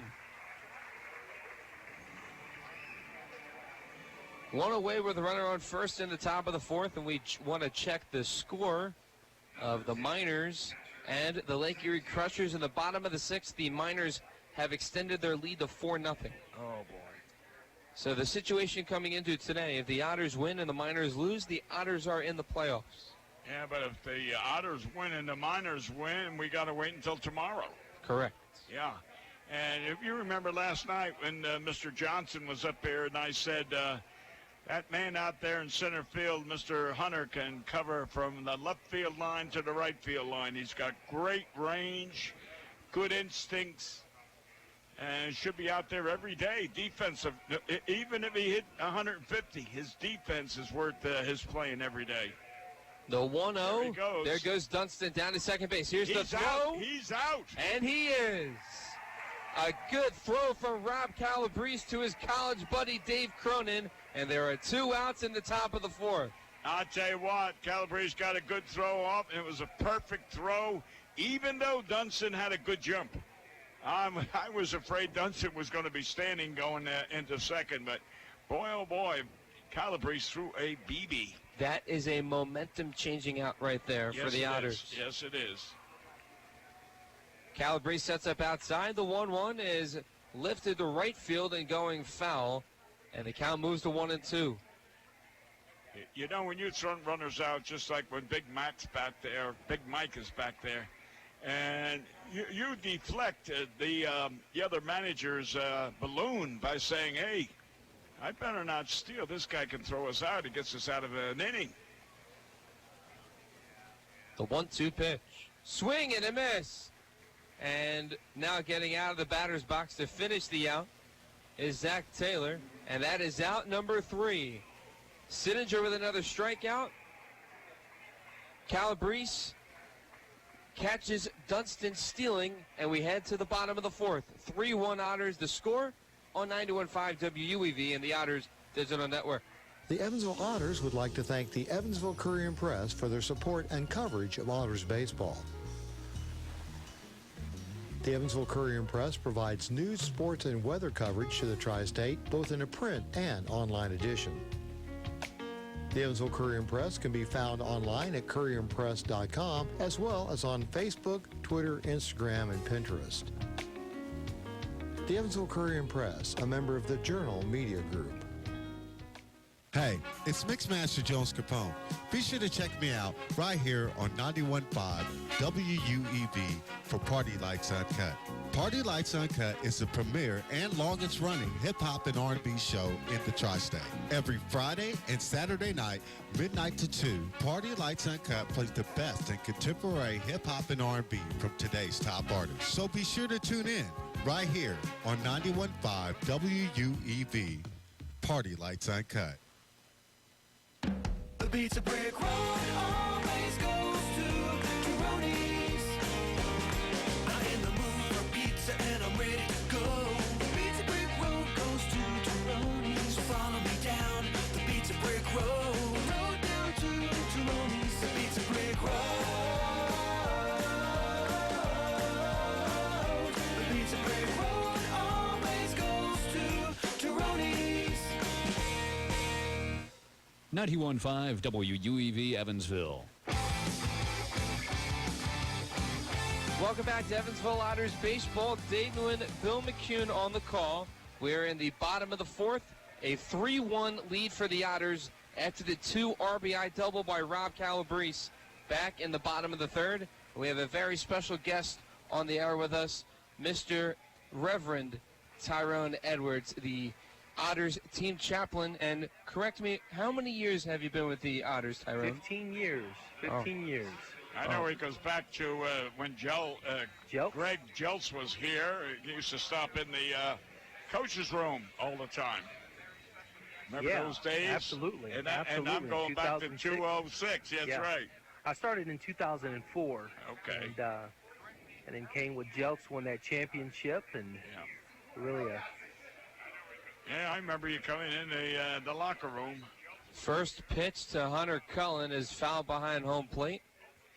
And the count is at 0-1.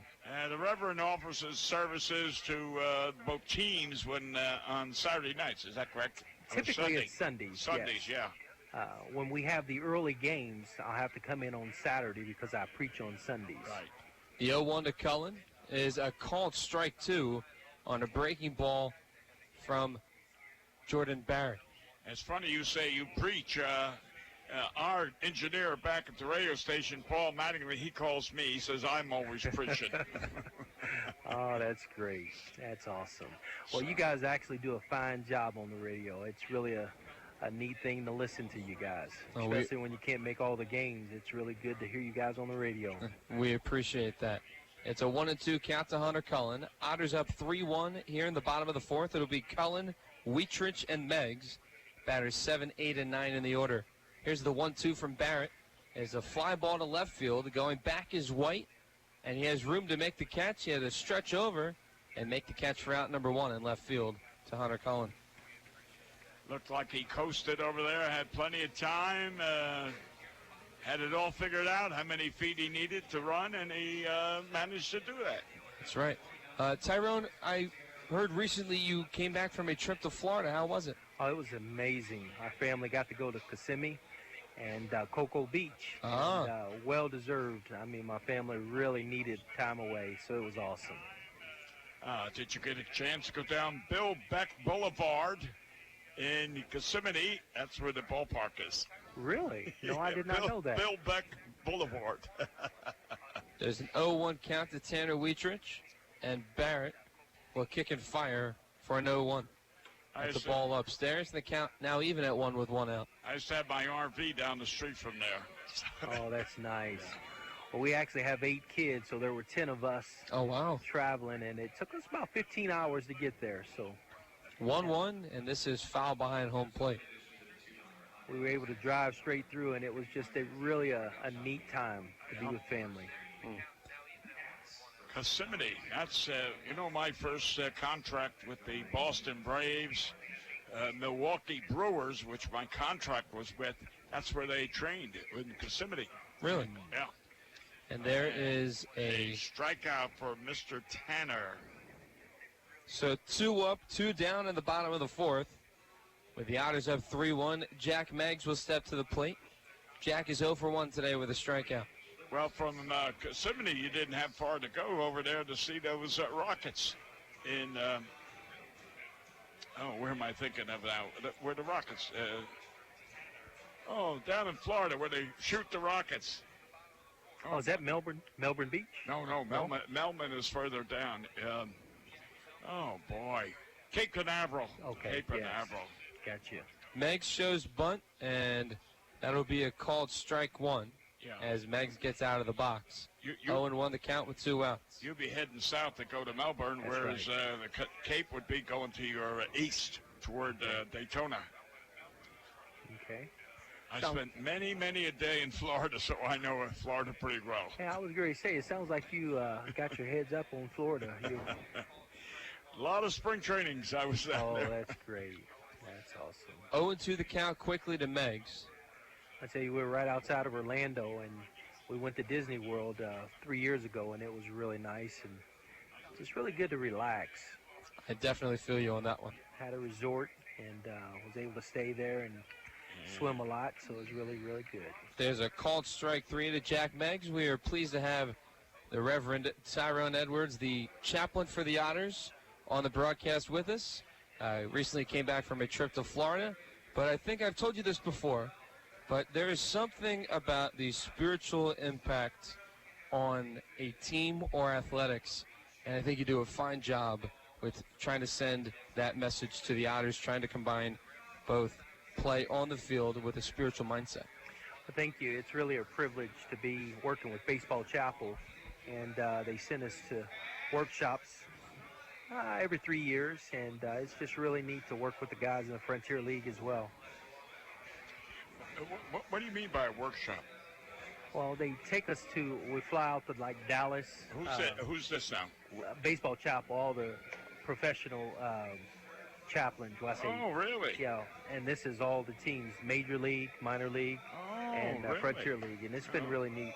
I never Typically, knew every that. 3 years, we'll either go to Florida, someplace in Florida, or we went to Dallas, Texas the last 6 years, twice. Okay. And we're at Florida 3 years prior to that, so 9 years ago. Oh, I never knew that. Yeah. I never knew that. So you have your own organization and chaplains in professional baseball. Yes, absolutely. So there's actually a chaplain for each team, beginning with the Frontier League, to the Major League and Minor League and affiliate teams. So it's been really nice. I tell a story. When my brother was the general manager out at San Diego, and we used to have Sunday Mass, being a Catholic organization or Catholic, and we'd have Mass up in the conference room, and the priest would come in, and all the ball players would be there, and my brother would take the collection up in a cigar box, and all you saw was $100 bills. And of course I threw my 5 in. Fly ball, foul territory, first base side. Meggs is there with a basket catch for out number 1. Yeah, $100 bills for them, $5 for me. There's one away here in the top of the 5th. Brandon Sittinger back on the mound, and if you're just tuning in, we have the Reverend Tyrone Edwards on the broadcast with us. I got to tell you, you delivered some fine sermons throughout this entire summer.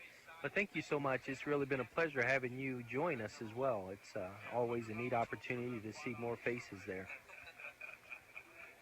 Cletus Avery will step to the plate. Avery is 0 for 1 today with a strikeout looking.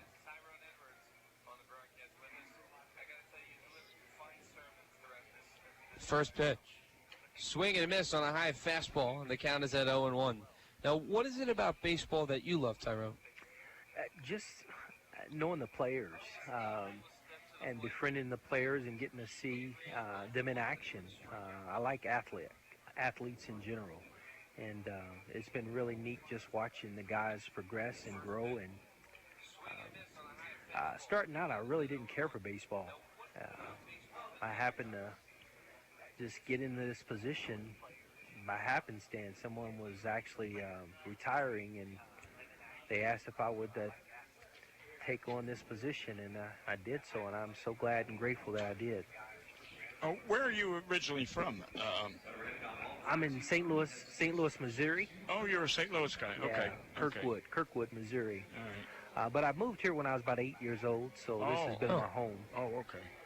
Are you a big Cardinal fan? I like the Cardinals. I really do. And the Blues as well?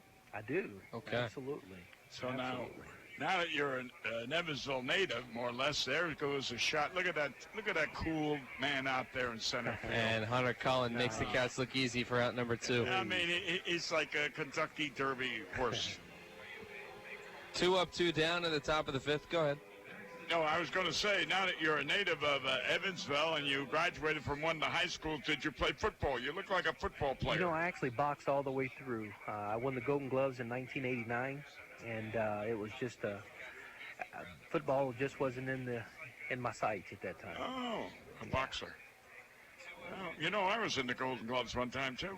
Oh, really? Oh, yeah. Nice. It sounds like you did it all then. I did everything. And I pulled, what was the heavyweight? He used to hit it, you know, and then he'd pull his pants up. And, well, he actually wouldn't pull his pants up, but that was his thing, you know, boom, boom, boom, pulling them up. And I did that, and whoa, whoa, whoa, whoa. And I was on the canvas. And you opted not to do that anymore, I presume. Well, that was the end of my career. Okay, got you. That's great. Oh, I can't think of the heavyweight. He used to, you know, boom, boom, boom, and then he pulled the pants up, and then he'd turn away. Mm-hmm. And the 1-1 to Owings just fouled down the third baseline, and the count is now at 1-2. Yeah. I tell you, we've been given the privilege and opportunity of training some of the officers for guns and hoses each year, and that's a big boxing match between the fire department and the police department. And oh, wow. Major fundraiser. So you assist in that preparation? I do. I do. Good, I get a chance to be a part of that each year, and that's been a wonderful thing. Lots of money has been donated and giving back to the children, giving back to kids. So. Yeah, and they all wear the headgears now. Headgear, absolutely. Yeah, got to wear headgears. Yeah. The 1-2 from Sittinger. There'll be a fly ball to left field. Grieshaber's on the run, and he won't be able to make the play. It is a foul ball, and the count remains at 1-2 to Owings. Owings today is 0 for 2 with 2 strikeouts. Yesterday he was 0 for 4 with 2 strikeouts. To make that 4 strikeouts in the series so far for Connor Owings at the plate. All right, now Calabrese, take your time until Keith gets organized out there. All right, we're all set then. One of the things, Reverend, you got to watch when you're up here is you watch everything. You know, the ball game as well as the fans and how many hot dogs that last guy is selling. The 1-2 pitch, fly ball to left field. Keith Grieshaber's there to make the catch for out number 3 in the top of the 5th. We're headed to the bottom of the 5th, going to a quick commercial break right here on the Evansville Otters Digital Network and 91.5 WUEV. GD Ritzy's is a proud supporter of Evansville Otters baseball. GD Ritzy's menu features hamburgers, grilled chicken sandwiches, old-fashioned peanut butter and jelly, and ice cream. With 3 Evansville locations: west at 4810 University Drive, on the north side at 4320 North 1st Avenue, and on the east side at 601 North Green River Road. GD Ritzy's is open from 10 a.m. to 10:30 p.m. Sunday through Thursday, and 10 a.m. to 11 p.m. on Friday and Saturday. GD Ritzy's, a proud supporter of the Evansville Otters. The Under the Radar concert series presents a Batuki Trio at the Lost Lodge in the Lake on Saturday, September the 7th. Batuki Trio blends a myriad of Latin jazz styles, from the folkloric roots of Cuban and Brazilian music to the contemporary trends in Afro-Cuban, Brazilian, and Caribbean jazz. 2015 brought their debut release, Transparency, which showcases the group's exciting original compositions and musically infectious standards. Doors open at 6:30 and the music begins at 7:30 p.m. A donation at the door is requested. For reserved seating, visit the Facebook events page or contact Steve Roll at steve.roll@twc.com. For more information, check out the 91.5 FM WUEV Evansville Facebook page.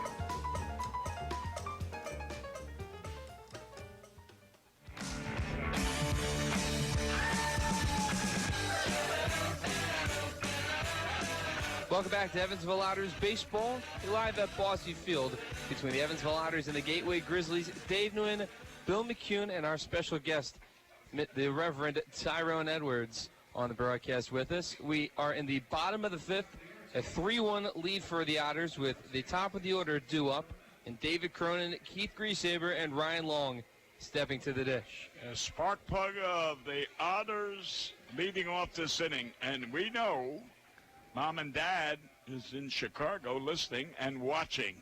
That's right. And I know Grandpa can't watch. He's buried somewhere in Chicago, but I know he's probably looking down from heaven. Absolutely.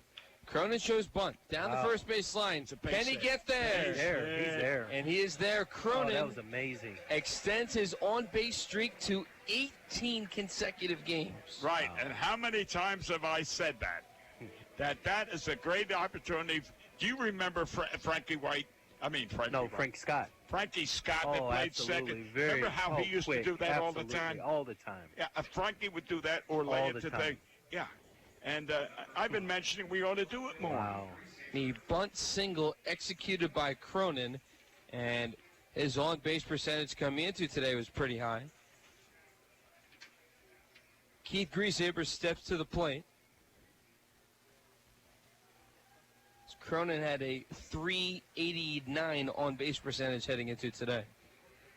First pitch to Keith Griesaber is down in the dirt for ball one. Count at 1-0, no outs.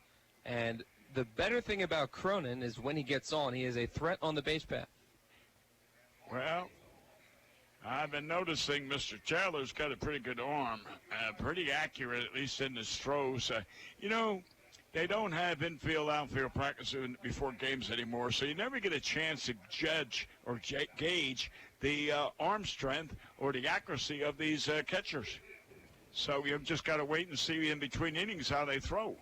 Cronin in a runner's stance, and there's a swing and a miss to Griesaber, evening the count at 1 with no outs. Same way with the outfielders. We don't know if they got strong arms or should you take the extra base.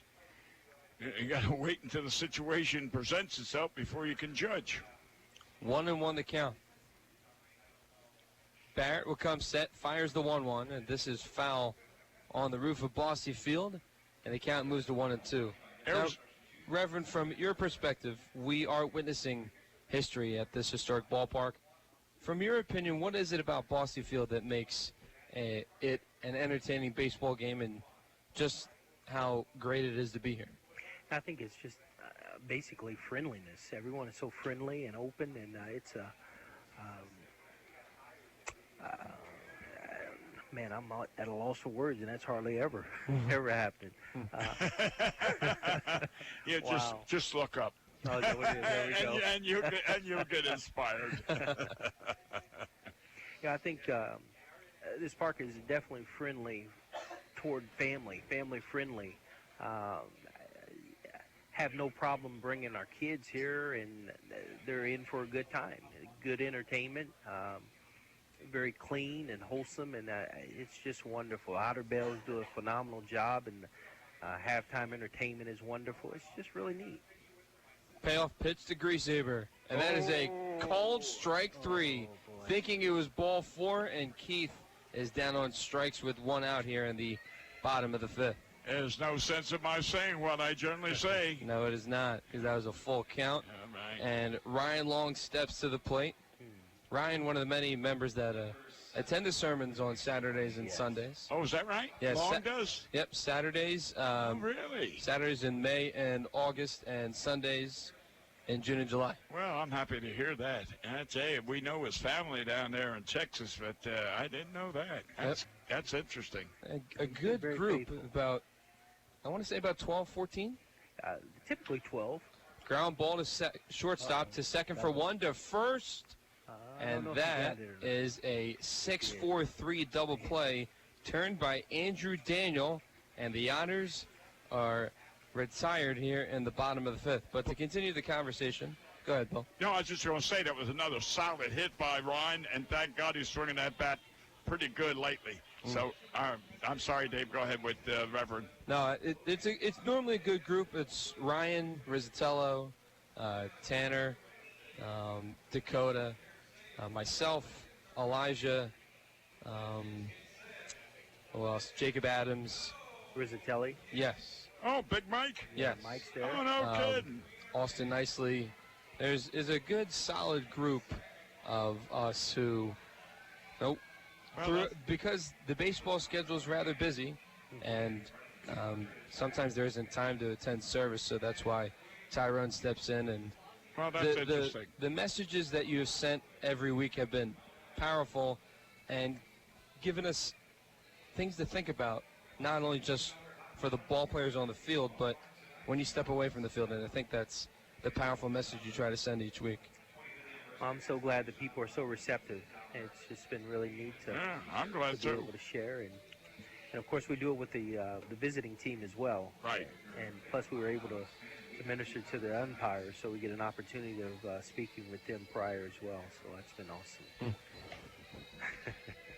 Well, it's nice that you offer your services and your time and your talent. And, anytime you call for that man upstairs to come down and help us, as I said to my wife today, and when I was out at the main dining room, my wife had 6 or 7 broken bones back in February, and I said, I kept praying, dear Lord, heal her, and now she's doing great. She's down there tonight, and I said, now I thank you, dear Lord, now continue to help her. And I said, be grateful. Prayers are always answered. Prayers are always answered. I think giving thanks is really important as well. Once you receive your blessings, give them thanks, give them praise. Right. The 1-0 is down in the dirt, and the count moves to 2-0 to Andrew Daniel. Top of the 6th, 3-1 Otters the score here at Boston Field. So many times you sit down, you pray, and you say, dear Lord, give me this or whatever. Ground ball to Long, throw over to first, and that'll be out number 1. Cut off Wietrich at shortstop by charging that ball, taking charge, and got it over to Meggs for out number 1. Great play. But anyway, you say, dear Lord, I want this, whatever. And you look, and it doesn't come down Main Street. And you say, oh, I didn't get it. But really, you got it on First Avenue. It came to you, but in a different way. Not the way you expected, but your prayer was answered. You got it, but something. So it's interesting. I go to, and just, I know I'm bragging when I put myself, pat myself in the back. Dave doesn't do it, so I have to do it myself. Somebody's got to do it, huh? Yeah, and but I go to church every morning over at St. John's in daylight. And that's every morning? Every morning. Nice. Yeah, 8 o'clock. Yeah. Okay. And I'm grateful to be the age I am, to do what I'm doing, and have people like Dave to entertain me, and meet people like you, and just have good health. It sounds like you've been really blessed. I heard your son on the radio the other day, and he did a phenomenal job. It was just really neat listening to him as well. Yeah, well, it sounds like you guys have both got lots of stories. I tell you, it's like, man, story after story. Well, sometimes, and I think that's one of the benefits of having Bill next to me, because there are games that have happened this season as the next pitch from Sittinger is outside for a called strike to even the count at 2 to Dustin Woodcock. In blowout games, Bill has just an infinite amount of knowledge and has experienced a lot because he was with the Padres for 30 years as a scout. He's pretty much seen anyone from Ted Williams till now. So it's good to have stories like that to entertain not only myself but the rest of the viewers in the audience. Oh, man, that was really neat. I think it was a couple days ago or so, there was a guy from the Courier and Press that was up here. And Yeah, it's David Johnson. You guys were just battling back and forth, I mean, with so much history and knowledge and wisdom, and I thought, wow, this is really interesting. Yeah, Dave Johnson. I really learned a lot from that gentleman. Yeah, Dave's quite knowledgeable about baseball. Again, he was, he was our scorekeeper there for a while, a year after he retired as the sports editor. And what a collection of memorabilia he has. Oh, my God. In fact, one of the things he got, he said he was after and finally got it, is a baseball bat from, now I can't think of his name. He's a Hall of Famer, and he's from Oakland City. There's a swing and a drive to center field going in front of Hunter Cullen, and the Grizzlies have runners on first and second. The tying run at first base as Wesley Jones singles. Another Jones hit. Is 3 hits last night, 1 hit tonight, At second base is Woodcock on a walk, and Sean Dunston Jr. steps to the plate representing the go-ahead run for the Gateway Grizzlies. Yeah. Now, Tyrone, do you remember his father, Sean Dunston, who was the everyday shortstop for the Chicago Cubs? I do not. Outstanding player. Bill had the privilege to scout him. Yeah, he's a New York boy. Wow. In fact, in talking to young Dunston here, they live in California now. I said, how the heck did you end up in California? You know, your father's a New Yorker. Hey, well, he met a girl, and she's from California, and they ended up staying out there, which, now he lives there as well. And he says, but my father goes back once a year, goes back to Brooklyn. Those New Yorkers, you can't get it out of their blood. There's a called strike one on the outer third of the zone to Dunston, and the count is even at 1 with 1 out. Runners on first and second for the Grizzlies. Otters up 3-1. We're in the top of the 6th. And if I never went back to New York City, I wouldn't miss it. Jungle. Concrete jungle. Yes, the 1-2. Ooh, that was a biting, breaking ball from Brandon Sittinger, and the count moves to 1-2. Dunston chased that one badly. Yeah, and Dunston, the other first time up, he struck out, twice last night, and of course he got that big home run against us a week or so ago. That's right. The 1-2, and he chases a breaking ball once more, and there's another strikeout for Brandon Sittinger, 2 away in the top of the 6th. Yeah, that's he's got good speed, and his contact sometimes is missing. To the plate now is Greg White, who is 0 for 1. He walked and scored the lone Grizzlies run back in the 2nd. He flew out to center field in the 4th. Now, if I may, Reverend, getting back to that association of chaplains, is that affiliated with the professional baseball It is. Association? Yes. Okay. So at the winter meetings, you would have, let me say. Well, that's a conference. We'll break off in different sections as far as the Frontier League will go with the Frontier League, and Right. Minor League go with Minor League, and Major League and Major League. Right. And there will be an overall speaker up front, and go with a lesson, more or less, and then we'll go back and we'll discuss what we just learned. Oh, okay. There's a fly ball down the first base line, playable for Meggs. He's got room, and he makes the catch for the final out of the inning. We're going to head to the bottom of the 6th with the Otters up 3-1. Right here on the Otters Digital Network and 91.5 WUEV. The Hoosier Lottery began selling lottery tickets on October 13, 1989. Since then, the Hoosier Lottery has offered hundreds of different games, awarded prizes to millions of players, and given billions of dollars to the state of Indiana. The Hoosier Lottery's mission is to responsibly provide innovative and entertaining lottery games for the benefit of the citizens of Indiana. To learn more about the Hoosier Lottery, visit them online at HoosierLottery.com. The Hoosier Lottery, a proud supporter of Evansville Otters baseball.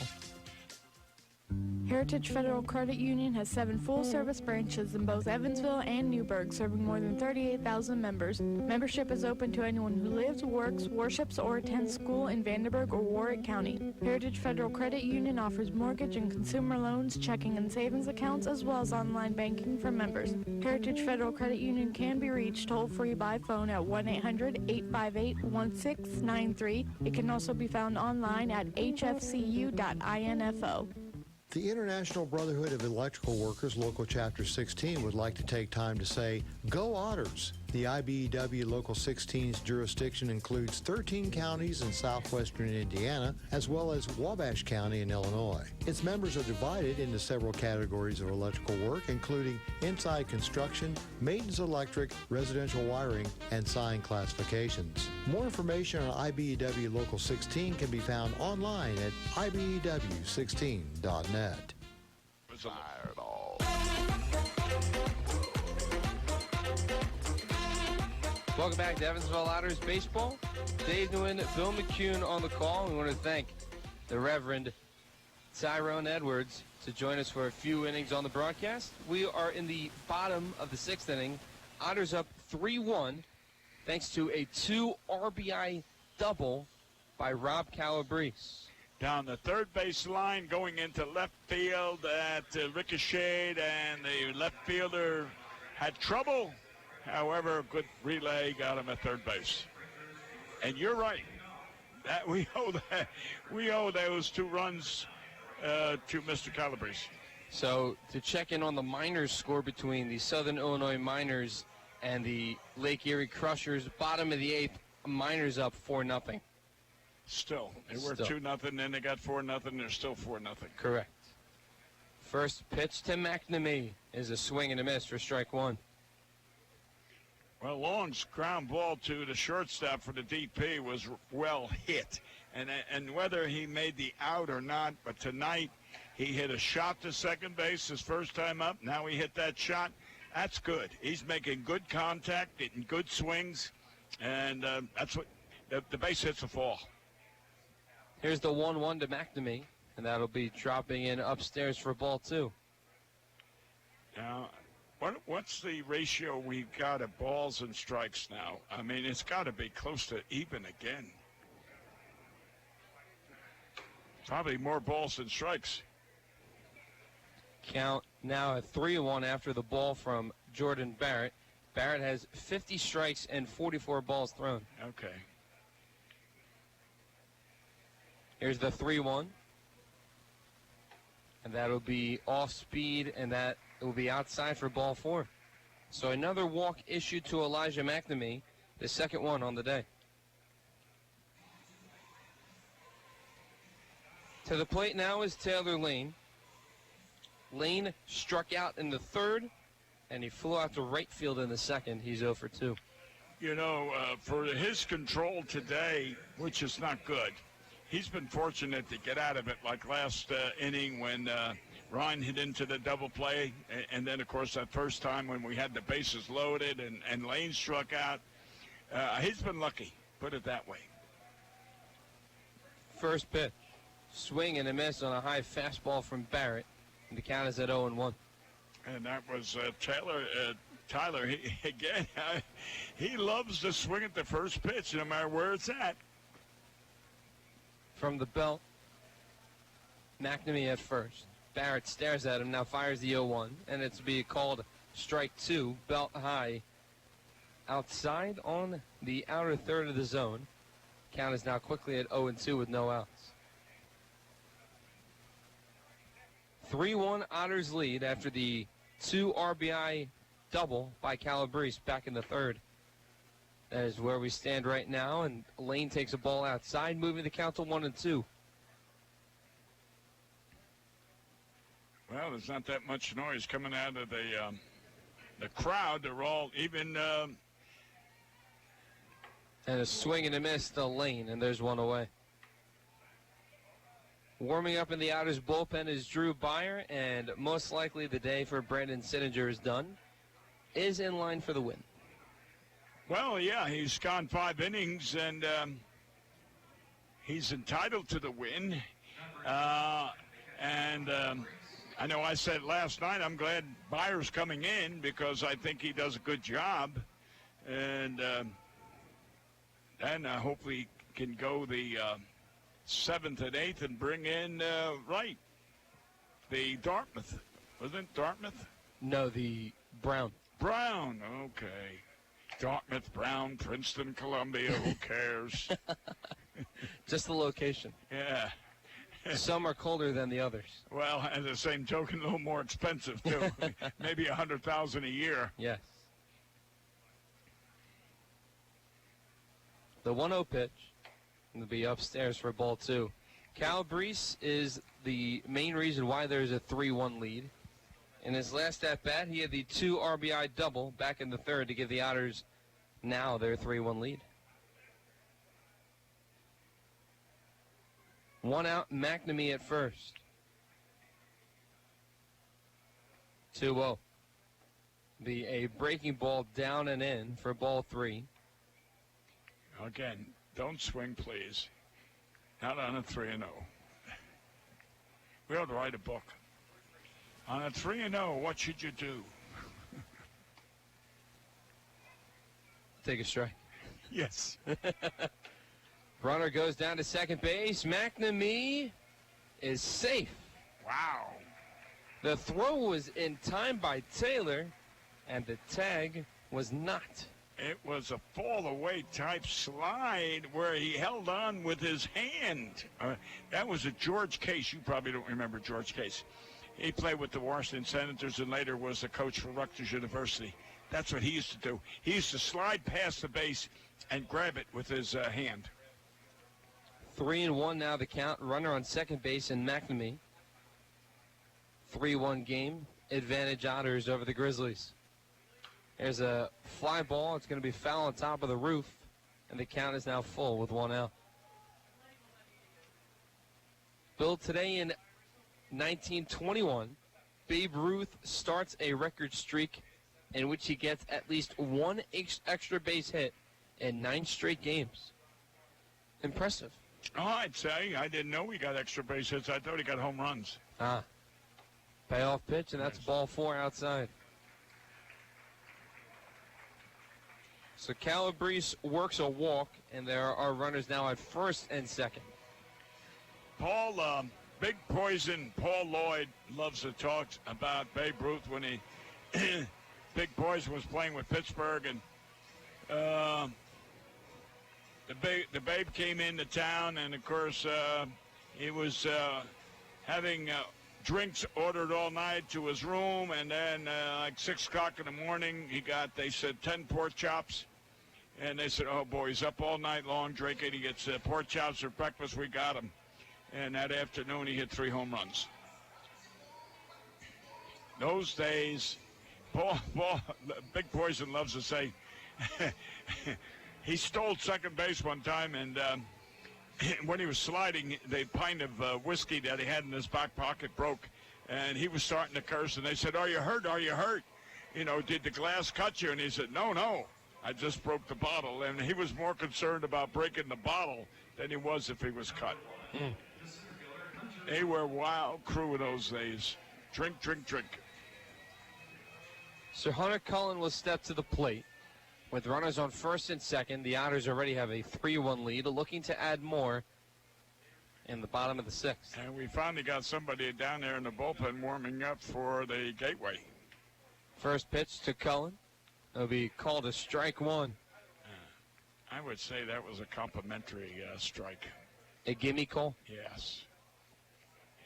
The umpire's feeling sorry for the pitcher, so he said, well, I'll help you out. You're on your own after this. I gave you the break.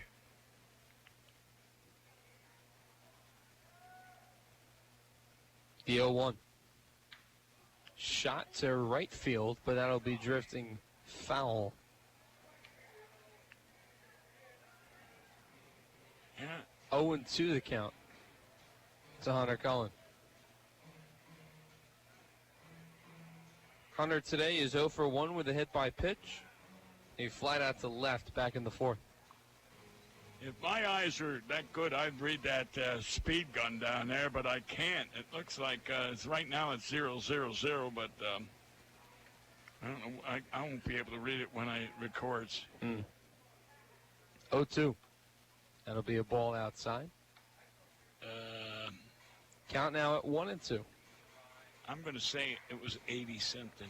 Okay. I wish I had the binoculars to read it. Barrett with 109 pitches this afternoon.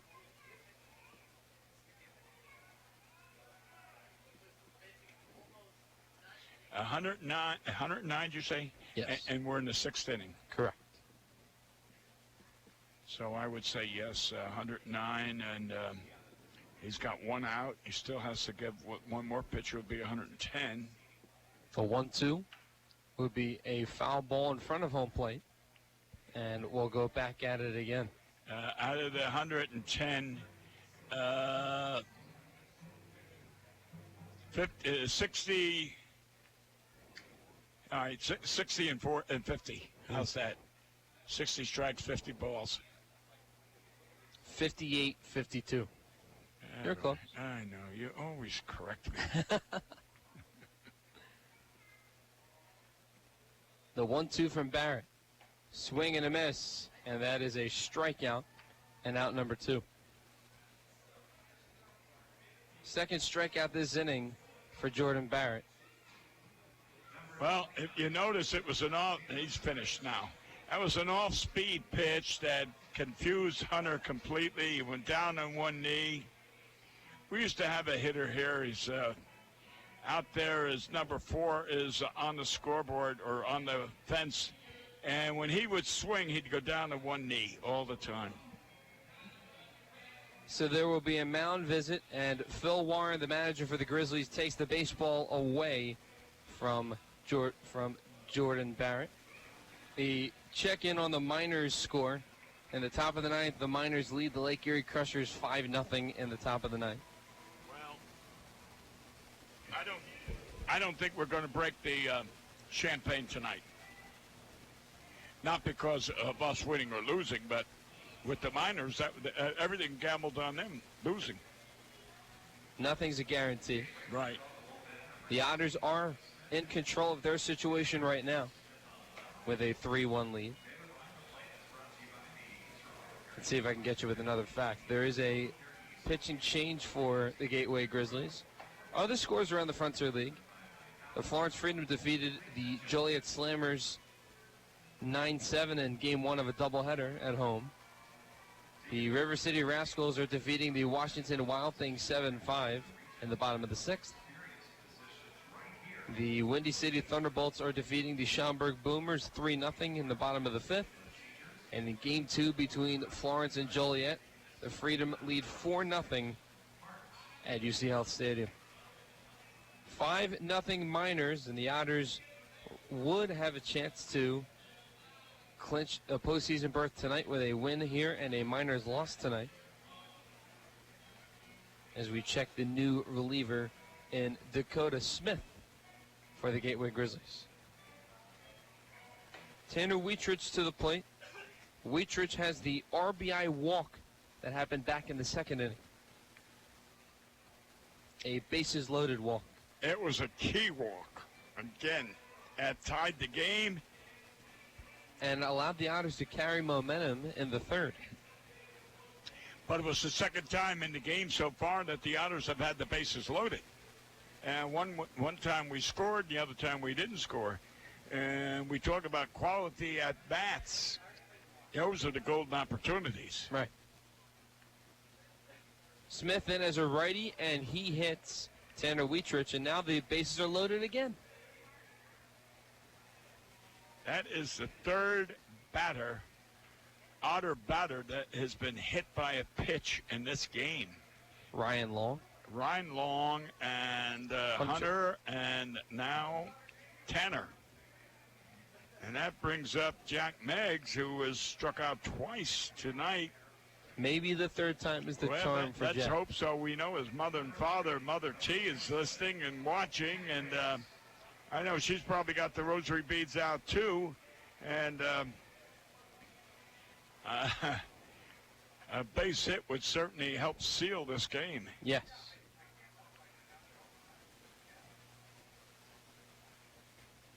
On third is McNamee. He walked.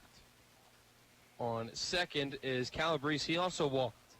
There's a fly ball down the third baseline. Hustling is Jones, and he will not be able to make the play as the ball goes into the seats for strike one.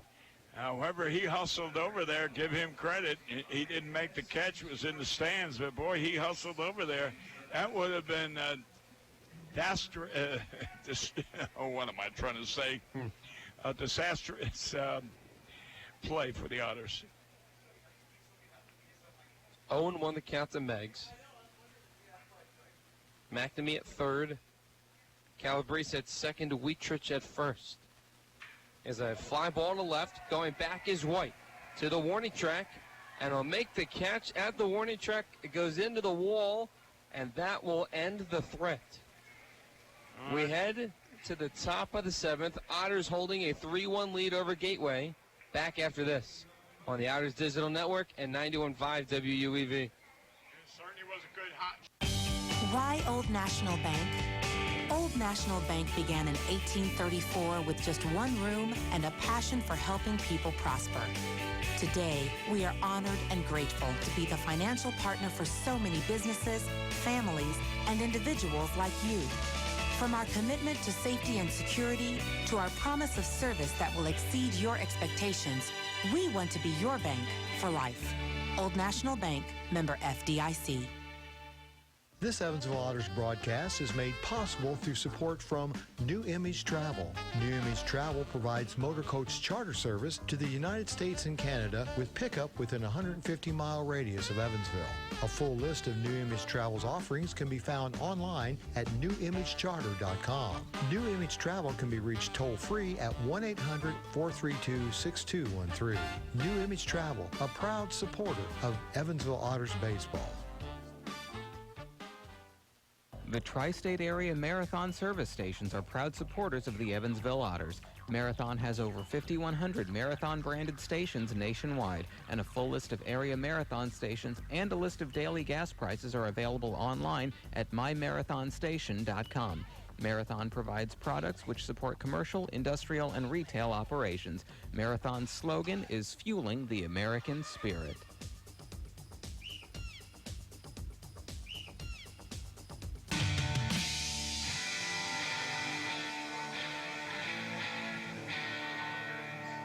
Welcome back to Evansville Otters baseball. Dave Nguyen, Bill McCune on the call. Top seven. Otters up 3-1. And Brandon Sittinger's day is done. He had a solid start today. Strikeout numbers were there. Fortunately, 5 walks, 8 strikeouts through 6 innings. He allowed 3 hits and an earned run. 8 strikeouts is pretty good to go with the 44 he had earlier. That makes, 52, if my math is right? That's right. And that's quite commendable. Yes. Drew Byer comes in. He had a scoreless 9th inning to shut the door on the Grizzlies last night. Coming in with a 3-3 record, a 3.03 ERA. In 24 games, he has 29 strikeouts and 8 innings pitched, or 8 walks, and 26.2 innings pitched. So roughly a strikeout per inning. Well, let's go back, Dave, to what we've been saying for at least the last 3 weeks, maybe even more. But it's another performance of the starting pitchers keeping the Otters in the game. Going 5, 6, 7 innings without giving up too many runs, a hit or a run. And yet keeping the Otters in the game. They've done a yeoman job. I mean, here we got, they scored in the second inning, but was it not the error that he scored on? So take the error away, and hey, we're pitching a shutout. That's right. First pitch from Byer. He goes off speed, and that's a first pitch strike to Zach Taylor. 0-1 the count with no outs. Taylor today is 0 for 2 with 2 strikeouts, 1 swinging and 1 looking. 0-1. Swing and a miss. Byer goes with the fastball there, and it's a quick 0-2 count.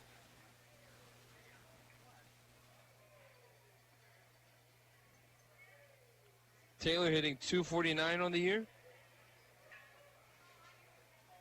1 for 4 yesterday with a single and 2 strikeouts. And he'll take a fastball this time upstairs for a ball 1.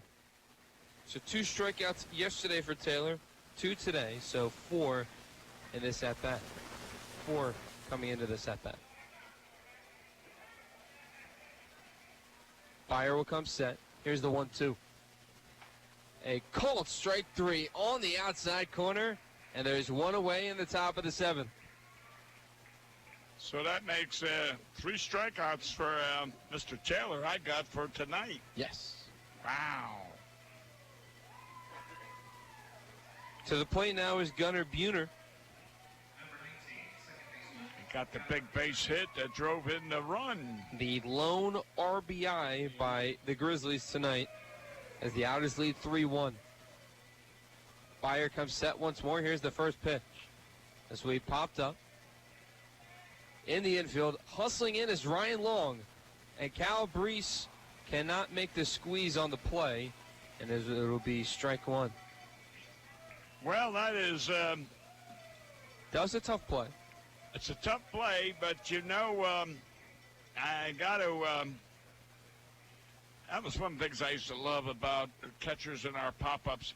First thing you do is you take the mask off and you hold it, and then you run out into the field. That allows you, like an outfielder, it allows you to come into the ball rather than going away and chasing the ball, and that's what he did. He chased the ball.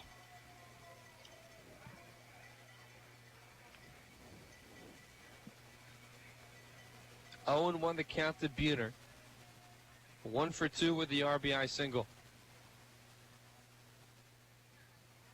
Byer comes set, fires the 0-1. He shows bunt, and that will be a ball down and away. And the count is even at 1 with 1 out.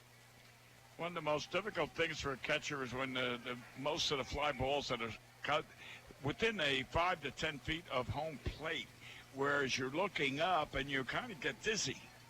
And you got the mask on, and 1-1, line drive to left field, and Keith Griesaber dives.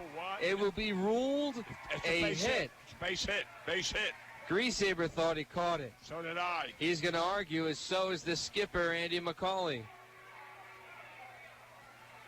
I do too. I think he caught it. I do too. I didn't see no skip. Is he going to call him out now? We will wait and find out. No, Andy's going back disappointed. So, no, it's a base hit. A questionable base hit, to say the least, for Gunnar Buhner, his 2nd hit of the game. And he gets an Evansville welcome.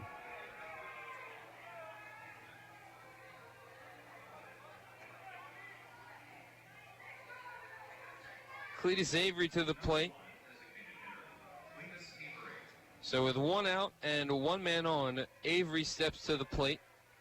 He's 0 for 2 today with a strikeout looking and a fly out to center field.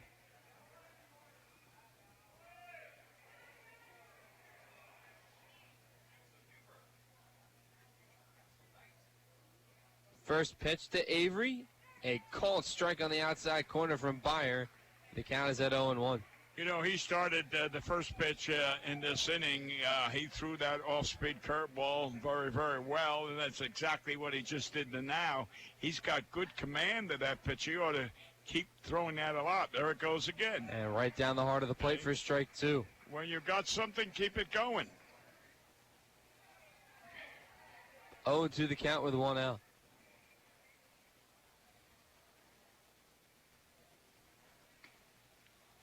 Runner on first. The pitch. That'll be down and in for a ball. Count now at 1-2 to Avery, hitting .253 on the season. He was 1 for 3 yesterday with a single and 2 strikeouts. Currently, today, he is 0 for 2 with a strikeout. I'd throw it high, letter high fastball. Runner goes. Throw it down to second base. And he's safe. There's a good throw by Calabrese. Cronin was there for the tag, but beating the throw was Gunnar Buhner. Strike 3. It was a strike 3 on that pitch. So now there are 2 outs.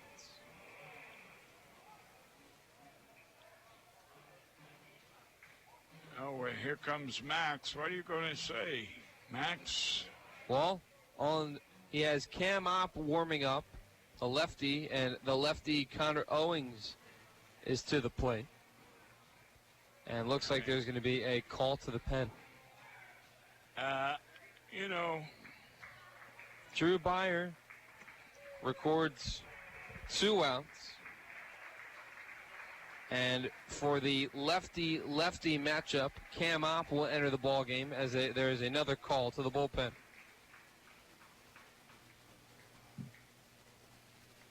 Today, in 1951, the Braves sell pitcher Johnny Sain to the Yankees for $50,000 and a young pitcher named Lou Burdett. Oh, boy, yeah. It is another late-season insurance measure for the Yankees. Johnny Sain, Warren Spahn and Johnny Sain. Something about look for rain. I forgot the exact words, but anyway, Sain. Oh, that's it. Sain and Spahn and Sain and Rain, something like that. They were 2 great pitchers for the Boston Boston Braves. Oh, yeah? Yeah, Lou Burnett turned out to be a pretty good pitcher, too. Oh, really? Oh, yeah. Yeah, Lou Burnett. But Johnny Sain was young. You know, the Yankees won a lot of pennants in those days simply because as they got down toward this time in the year, that's when they made the big trades. They got Johnny Mize 1 year, adding, power, and they won it. Then another year they got Red Schoendigs, and he helped win it. Anytime they were going, they played big ball because, again, playing in Yankee Stadium was the greatest thing that could happen. Bobby Botts, one of my teammates here in Evansville, once told me, he said, I was in the majors, but I didn't consider myself in the majors until I played in Yankee Stadium. And that was it. And Pat Mullen, you probably never heard Pat Mullen. He was a young kid from Pennsylvania, and his uncle and his father took him to Yankee Stadium as a high school kid. And he said, Dad, someday I'm going to be playing out there in center field. Well, the time came, he played with the Detroit Tigers, and he's out there in center field, and all of a sudden he started daydreaming. He said, oh, yeah, I told my father I'd play here. And there was a ball hit off the wall. He wasn't paying attention to the batter, and the ball got by him. And anyway, Pat Mullen, he could tell you 100 jokes in 5 minutes. What a guy. I mean, a character.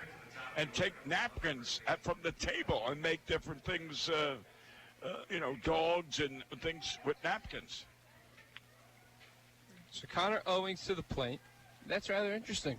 Oh, yeah. Well, I had the pleasure of scouting with those. So many guys and, great major leaguers, Hall of Famers. I've been very gifted in life. First pitch from Opp to Owings. Drops in there for strike 1. Opp coming in with a 4-2 record, a 2.95 ERA, 19 games, 33 strikeouts, and 8 walks in 24.1 innings pitched. The 0-1. Swing and a miss. Owings goes fishing for strike 2. I would now throw that low outside to see if he goes after it. The first pitch was that all-speed curveball. Let's see if he can master it low and outside. 0-2. That would be a breaking ball that gets away from Rob Calabrese. Trotting over to third on the wild pitch is Gunnar Buhner. I know we disagree. Pass ball. I don't know how he judged it. Pass ball or wild pitch. We haven't got a comment from the. Anyway, no. Wild pitch is the rule. Yeah, all right, but that was in. It just deflected off his glove. That wasn't my opinion, anyway. That's what I said. He comes up too fast. And I don't think half the times he puts the pocket of the glove. I think he's getting off the heel of the glove. And you can't afford too many balls getting by you. Remember that one night it was about 3 or 4 of them. 1-2. And that, the crowd wanted to call it strike 3. Instead is ball number 2. 2-2 the count. 2 outs. Top 7. 3-1 Otters the score. The tying run is at the plate for Gateway. And Connor Owings. Opp will come set. Lefty-lefty matchup. The 2-2. Swing and a miss. And another big strikeout for Cam Opp. We head to the bottom of the 7th. Stretch time at Bosse Field. Otters up 3-1 on 91.5 WUEV and the Otters Digital Network. 7th inning stretch time. Get up and move wherever you are, unless you're driving the car.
Music starts at 2 p.m. with Jonas Cowan, Beyond Blue, Bosco France, Muddy Gut, and headliner Sean Murphy.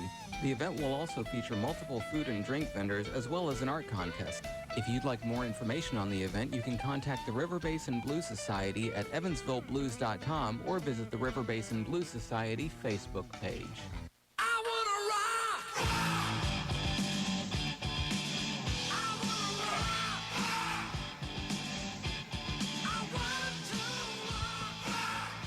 Welcome back to Bosse Field. Dave Nguyen, Bill McCune on the call. Bottom of the 7th, Otters holding a 3-1 lead. There have been no runs scored since the 3rd inning, though.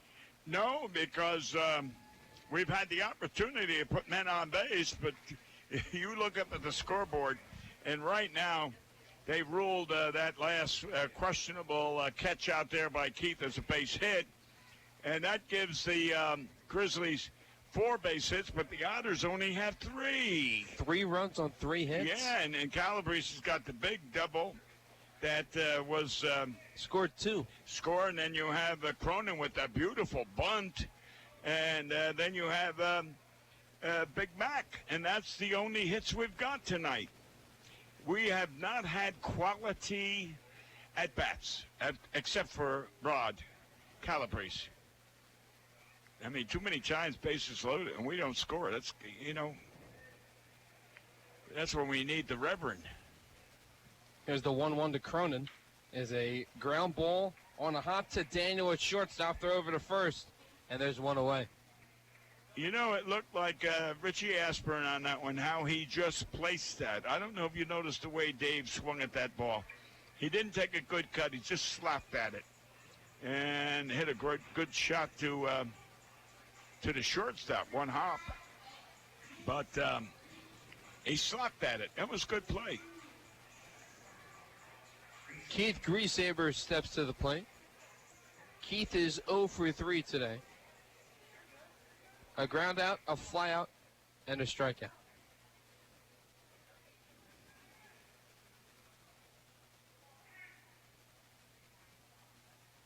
First pitch to Keith. It will be a ball upstairs. You know, the hardest hit ball we've had so far was Jack Meggs at last inning when he put the ball up against the left field wall. 1-0, and that'll be called strike one to Keith.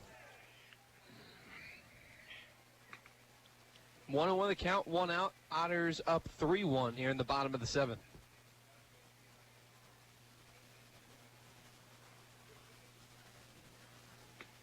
Smith will fire a third pitch. It's a ground ball over the pitcher's mound to the second baseman, Buhner. Throw over to first, and there are 2 up, 2 down in the bottom of the 7th.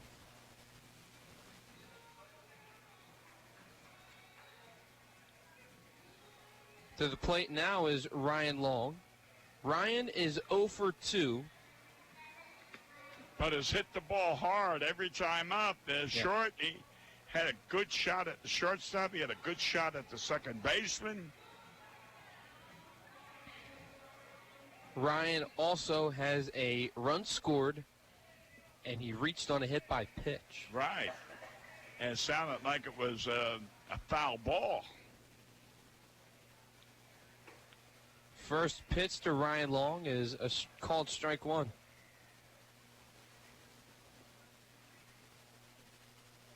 Oh, 0-1 the count to Ryan Long, the former Texas Tech Red Raider. His next pitch from Smith is a swing and a miss for strike two.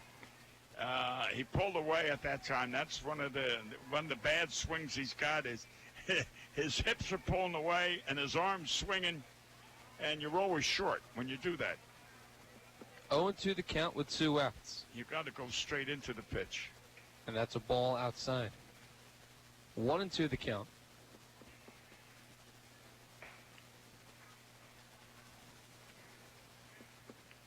It'd be nice if he gets a home run. He hasn't had a home run in quite a while. I think in Washington. Yep, August 20th. Yeah.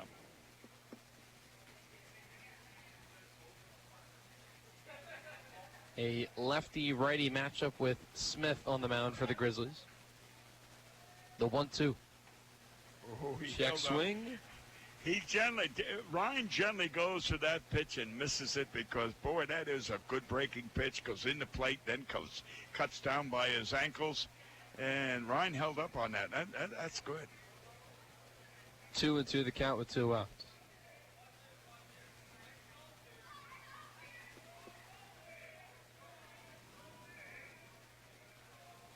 Two, ground ball, and past the diving Gunnar Buhner for a single. Another solid at bat for for Ryan. And his third hit of the series. Yep. 2 last night. First hit tonight. Yeah. 2 last night and 1 tonight. Yep. Elijah McNamee to the plate. Big Mac is 1 for 1. Yeah. With a single and 2 runs scored. He walked in his last 2 plate appearances. He also has a stolen base. And it appears there's a helicopter overhead. Oh, really? I can hear it. You're right. I do, too. Yeah. For what? We have no idea. Here's a fly ball to right. And that will be dropping in front of Woodcock for a base hit. Ryan Long will slide into third base safely. And the Otters have runners on the corners in the bottom of the 7th. And I tell you what, that was a beautiful throw by that right fielder. Again, that left fielder, that right fielder got great arms. So we've got to watch ourselves when it comes. Not only do they have strong arms, they have accurate arms. A big spot for Taylor Lane, who is 0 for 3 today with 2 strikeouts. You know, you mentioned a helicopter above, and I did hear it. But, you know, when I used to fly in and out of Evansville, I can't tell you how many times. It all depends on which way, if it's coming in, the flight is coming in. But many times it goes over the stadium here. And I used to always look out the window and say, hey, Bossy Field. And then, of course, when we came in the other way, I would look and see my house. But no. So a key situation for the Otters, looking for some insurance. They currently hold a 3-1 lead. There was a bases-loaded walk, which allowed McNamee to score. And here's a fly ball, and that will be ruled an out. Yep. And the Otters were stranded 2. Again, 7 up. Again, a 7 run around down. third. And Lane, again, swings at the first pitch. You know, this guy. We head to the top of the 8th with the Otters up 3-1 on 91.5 WUEV and the Otters Digital Network. The Evansville Otters would like to thank Sinorama Evansville for their support this season. Sinorama Evansville is a multi-application supplier of custom-made signs, banners, and decals in the tri-state. Located at 1300 North Royal Avenue in Evansville, Sinorama is open 8 a.m. to 5 p.m. Monday through Friday. They can be reached by phone at 812-477-7763 and can be found online at sinorama.com/in-Evansville. Sinorama Evansville, a proud supporter of Evansville Otters baseball. The local Pepsi bottling group features Pepsi Company products for distribution to retailers and vendors in the tri-state and would like to wish the Evansville Otters the best of luck in today's contest. The Pepsi bottling group has locations at 2605 West Marion Street in Marion, Illinois, 3081 Contronics Drive in Owensboro, Kentucky, and 11733 West Industrial Park Drive in Elberfeld, Indiana. Information on Pepsi products can be found online at PepsiCo.com. Pepsi, a proud supporter of the Evansville Otters. WUEV listeners, you can catch Evansville Otters baseball this week, Tuesday through Sunday on 91.5 FM WUEV. And remember, the Otters pregame warm-up begins 15 minutes prior to first pitch. You can listen on 91.5 FM, WUEV.org, EvansvilleOtters.com, and through TuneIn Radio. It's Evansville Otters baseball on WUEV.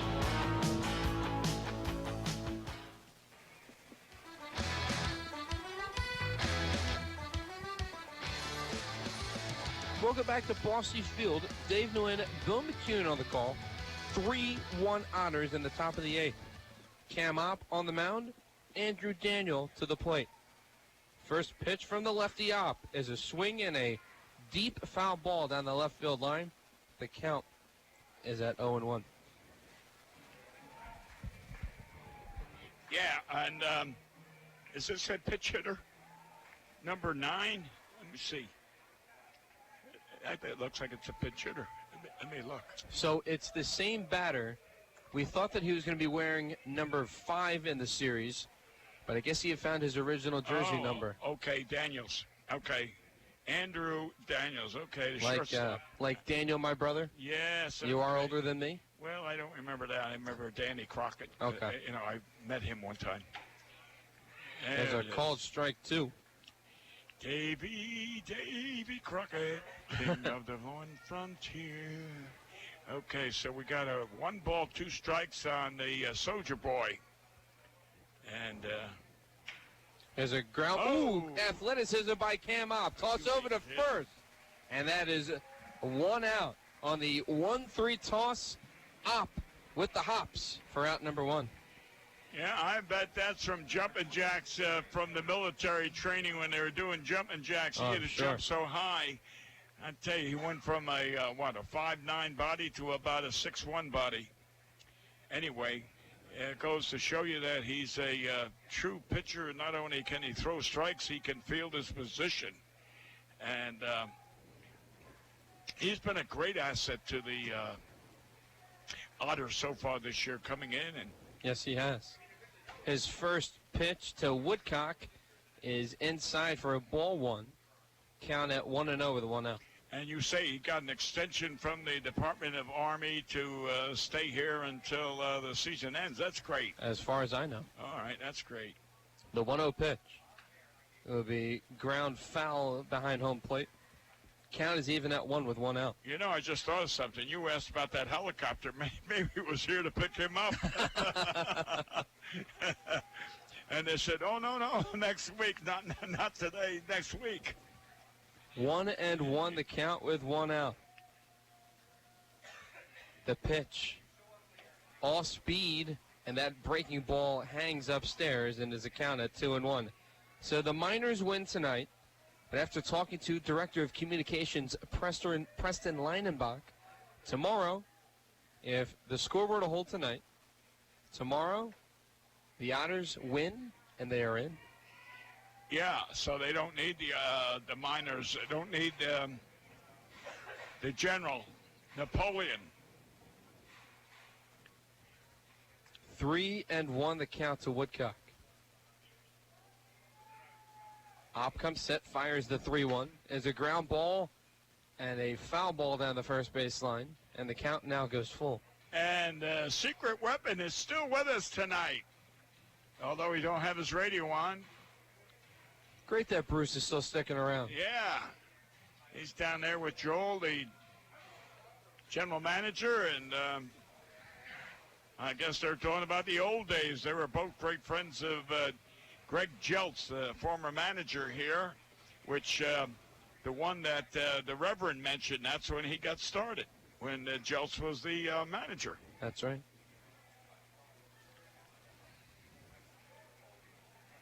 Woodcock 0 for 1 with 2 walks today, and make that 3 walks. Yeah. It was a good pitch, a little low, but it was over the strike zone. It just happened to be too low. So how many walks have Woodcock? 3. And 1 strikeout? Correct. Okay. The tying run now is at the plate for Gateway and Wesley Jones. And he has been a hitting machine against the Otters. Yes. It was swing and miss at the breaking ball from Op. The count at 0-1.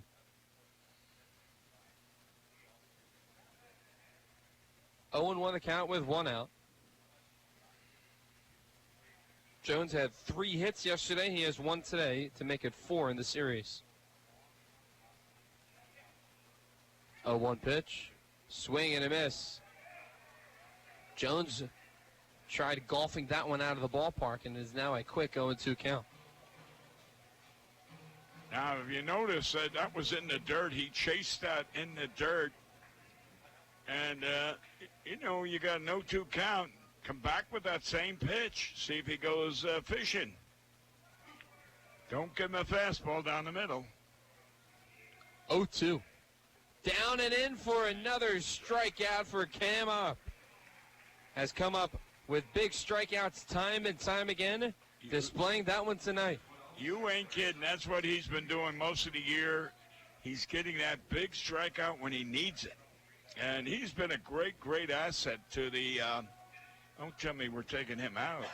What's going on? I do not have an idea. There will be a mound visit, to say the least. Yeah.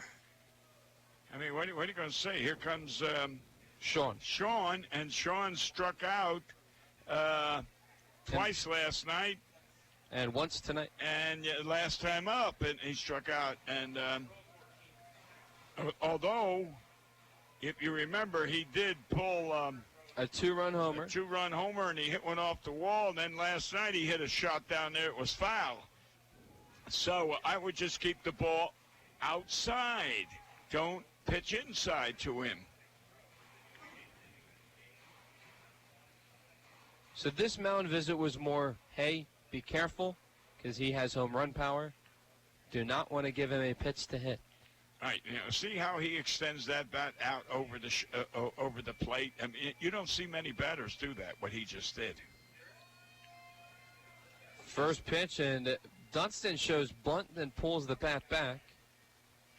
Come on, the count is at 1-0.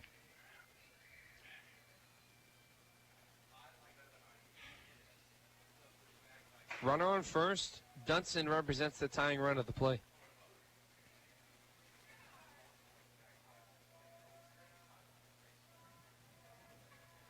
The 1-0. Down and in for ball 2. Yeah. Lake Erie was able to clinch a playoff berth last night, winning the Frontier League East Division as they defeated the Miners last night. The only team that has clinched the playoff berth. So they've got a home advantage then. Yes. Yes. The 2-0 pitch. That'll be down and away for ball 3. So Opp has not given Dunston a pitch to hit. He's gone inside twice and outside once. Right. 3-0. That's a fastball outside for ball 4. Okay, tying run, tying run is on first, but the go-ahead run now steps to the plate. Yeah, that's what I was trying to say. So 2 walks in this inning. There are 2 outs. And Greg White, the left fielder, steps to the plate. White today is 0 for 2 with a walk and the lone run scored by the Grizzlies. And Keith, Mr. Ryan over there in third is moving close to the line, which he has to stop the extra base. And Mr. Meggs over there has got to do the same thing. First pitch is a strike down the heart of the plate from Opp. Counted 0-1.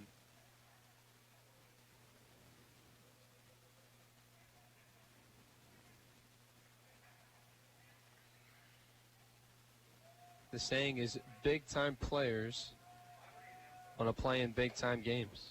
Yeah. Or no, big-time players make big-time plays. That's it. Big-time players make big plays. And this is a situation right now that every one of those guys out there in that field should be saying, I hope he hits the ball to me. I want to get this out. Correct. You got to think positively. 1-1 the count with 2 outs. Next pitch. Opp goes down and away on the breaking ball, and the count moves to 2-1. Yeah, we can't be too careful, pitching inside, outside. we need the ball over the plate. 2-1 the count. Top 8. Go-ahead run at home plate for the Grizzlies. 3-1 the next pitch. That'll be down and away, making the count now at 3-1. Yeah. 3-1 the score, 3-1 the count, 2 outs. And a game that has not had a lot of offense. No runs have scored from the 4th inning on.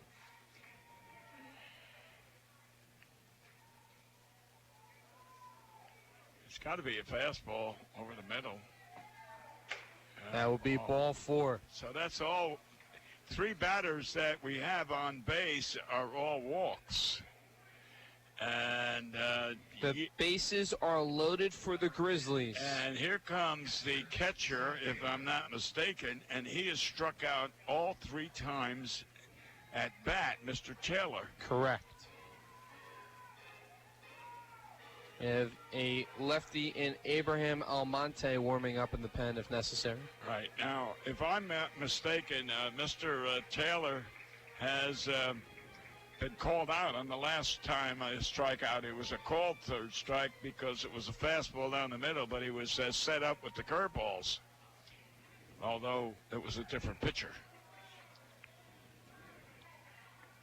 First pitch to Taylor. Ground ball. Over to Wietrich. Throws over to first, and that will end the threat. 1 pitch, 1 out, and out number 3. Otters get out of a bases-loaded jam. We head to the bottom of the 8th. 3-1 Otters over the Grizzlies on 91.5 WUEV and the Otters Digital Network. Since 1994, Slay's Restoration has been assisting tri-state residents clean up and restore their properties after disasters of all kinds. Located at 2121 Cotter Avenue in Evansville, Slay's Restoration 888-776-8555. It can also be found online at slaysrestoration.com. The Tin Fish Restaurant is located at 707 State Street in Newburgh, Indiana. Independently owned and operated, the Tin Fish menu featured salads and sandwiches, as well as seafood platters and combos, and seafood burritos, tacos, and burgers. The Tin Fish Restaurant is open 7 days a week from 11 a.m. to 8 p.m. They can be reached by phone at 812-490-7000. Visit them online at tinfishnewburgh.com. The Tin Fish Restaurant, a proud supporter of Evansville Otters baseball.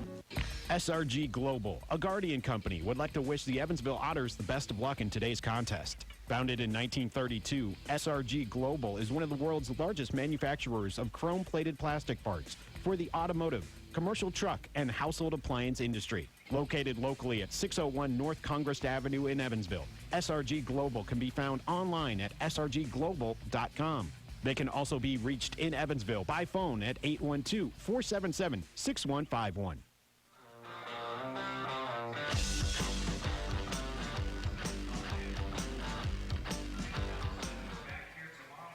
Welcome back to Evansville Otters baseball. Dave Nguyen, Bill McCune on the call. Bottom of the 8th. Otters holding a 3-1 lead, and the Grizzlies send in their closer in a non-safe situation in Jeff Bramblett. Entering this inning,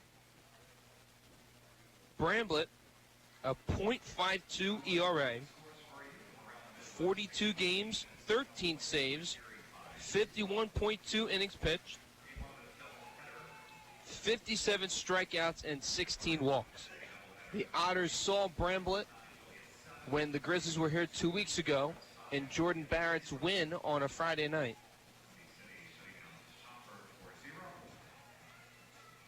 It'll be Calabrese, Cullen, and Wietrich for batters 6, 7, and 8 in the Otters order.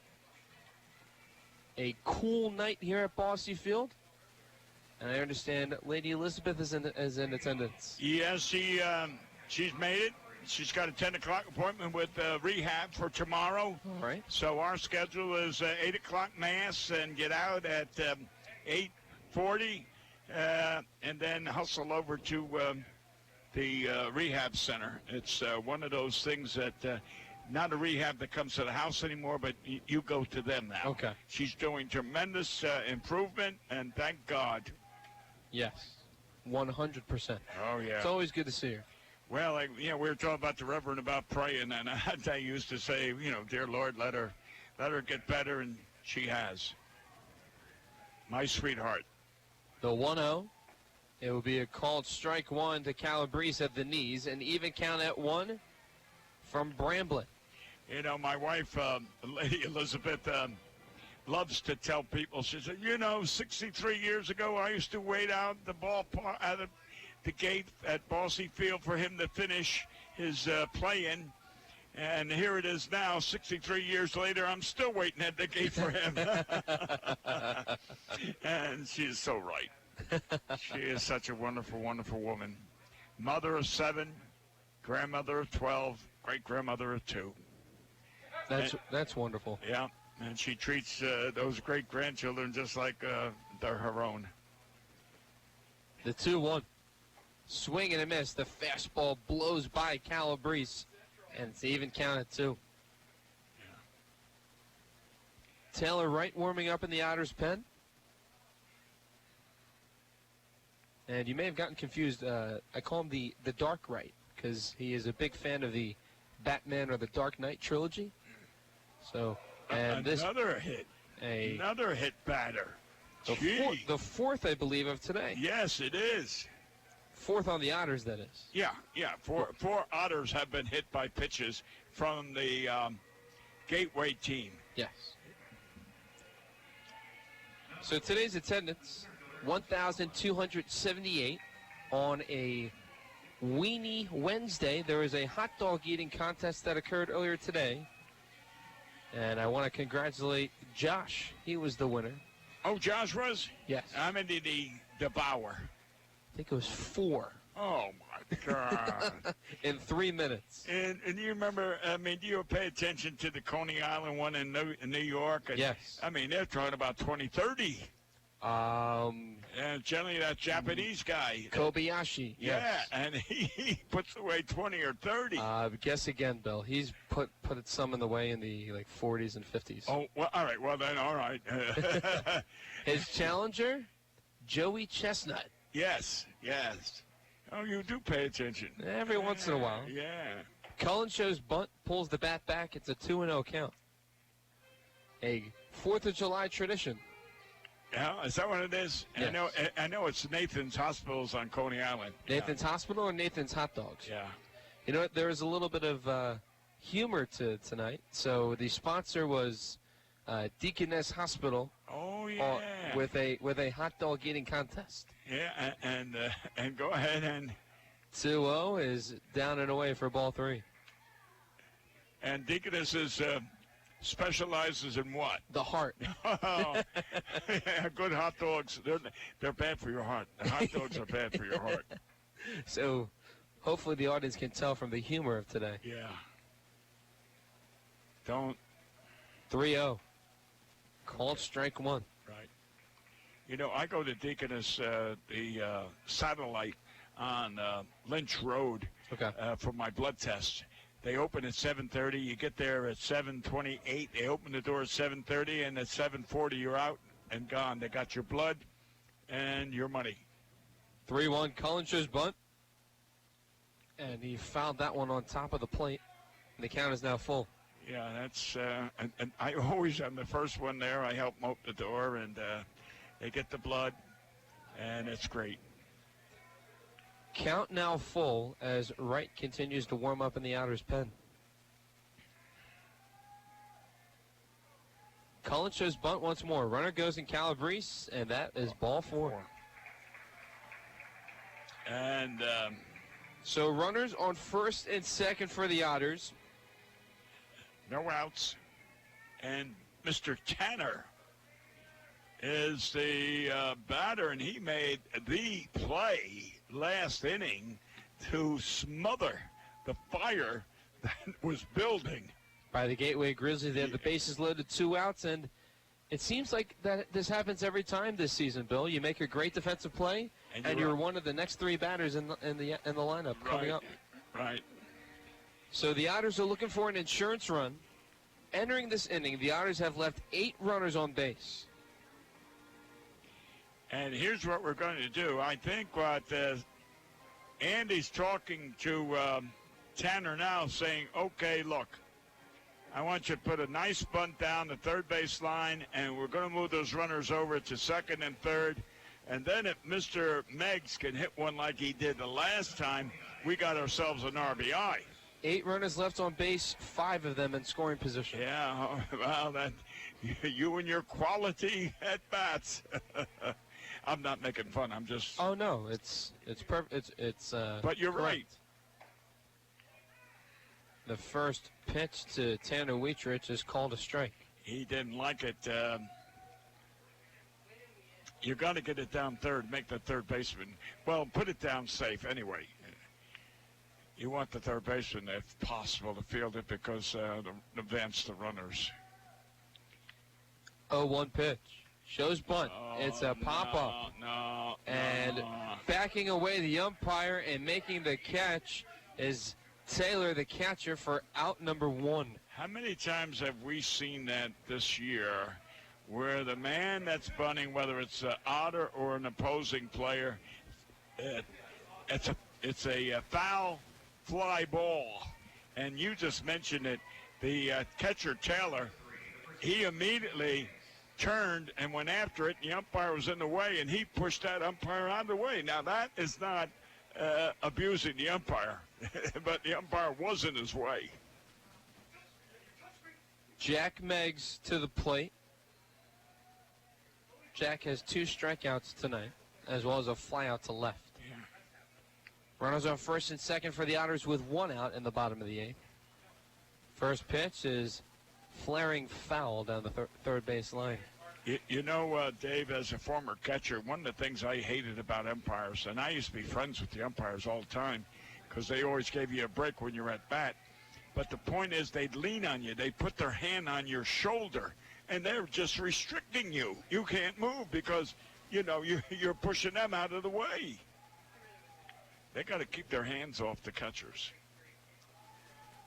The 0-1 to Meggs is a chopper behind home plate, and the count quickly is at 0-2 with 1 out. Big situation for the Otters. They hold 2, looking for some more insurance before Taylor Wright would come in the 9th. Yeah. And nothing is better than an insurance run, correct? Oh, you ain't kidding. You know, in the game of baseball, you never have enough runs. I'm being serious. You never have enough runs. You may go into a game 10-5 and you say, okay, it's the 9th inning, we got it. Well, you don't. 0-2 the count to Meggs against Bramblett, the closer for the Grizzlies. Here's the pitch. It'll be lining foul down the third base line. Meg's got a good swing, just needs to straighten it out a bit, and that would have been a fair ball down the left field line. Yep.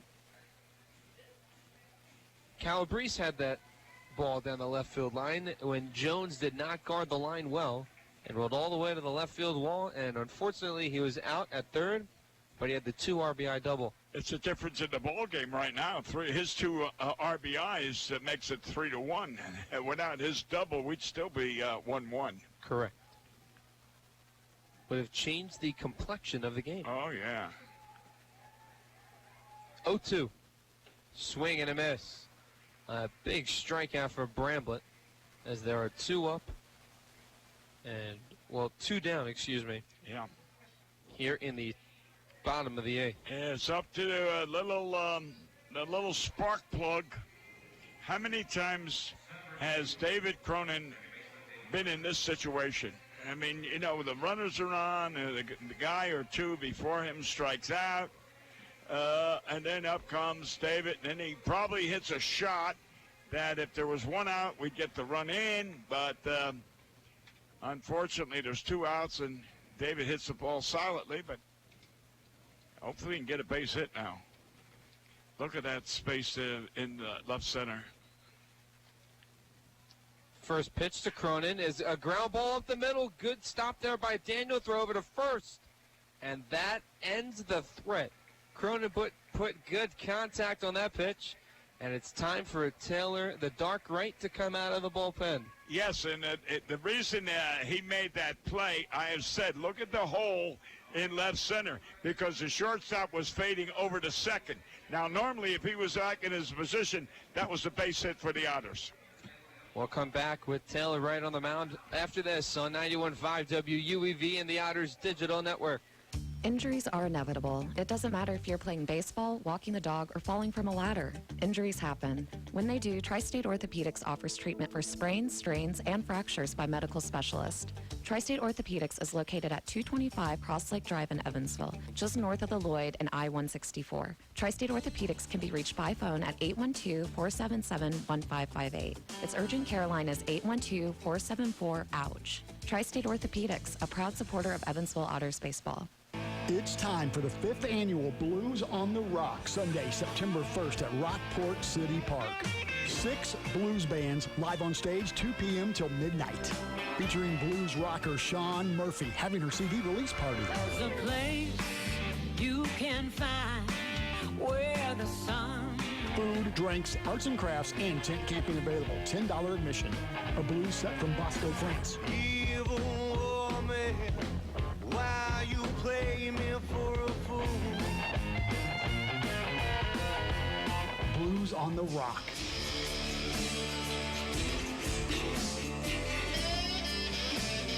Tri-State favorite Jonas Cowan. Moses stood on holy ground. Beyond Blue, Muddy Gut, and more. Blues on the Rock, Sunday, September 1st at Rockport City Park.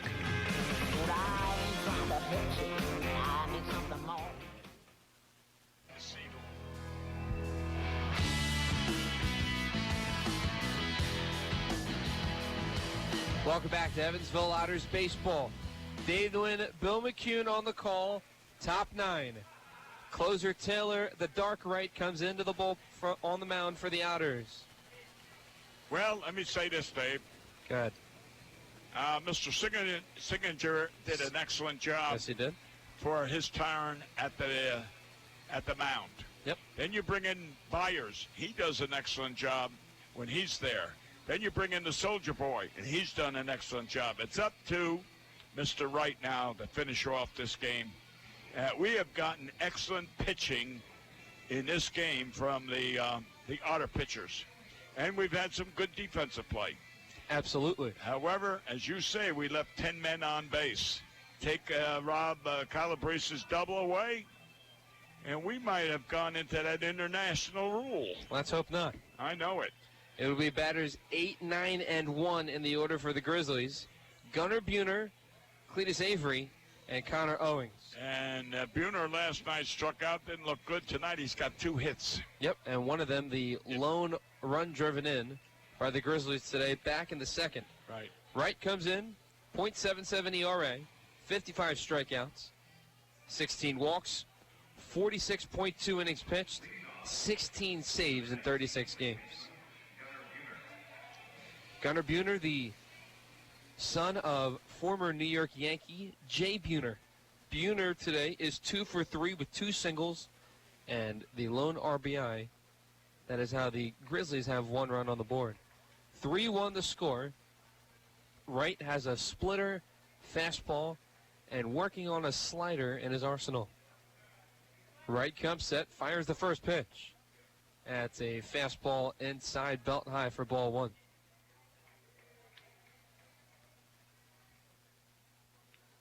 Someone's warming up in the Grizzlies bullpen, too. Hopefully he's never going to see the mound here in Balsey Field. Likewise, 1-0. Here's a fly ball. Left center field. Griesaber and Cullen are there, and Cullen makes the catch. 2 pitches, 1 out. You got to admit, I don't care. There's not many center fielders in this league that is good as Buhner out there. I mean, Cullen out there. I mean, that guy, I know if I was a pitcher and, you'd say, oh, fly ball. Hey, don't worry. Hunter's got it. So, And I think Wright can agree with that statement as there is 1 away in the top of the 9th. Cletus Avery to the plate. He's 0 for 3 with 2 strikeouts. Here's the first pitch. It's a ground ball through the hole on the right side. That's a base hit. Avery, 4th time is a charm for him. Yeah. On the first pitch. Okay, now here comes the tying run to the plate, and that is Connor Owings. Connor, and Connor has got 11 home runs. A leadoff hitter. But a first baseman, that's something you don't see. Generally, a leadoff hitter is the center fielder or second baseman or shortstop. Not too many times you see the first baseman be the leadoff hitter.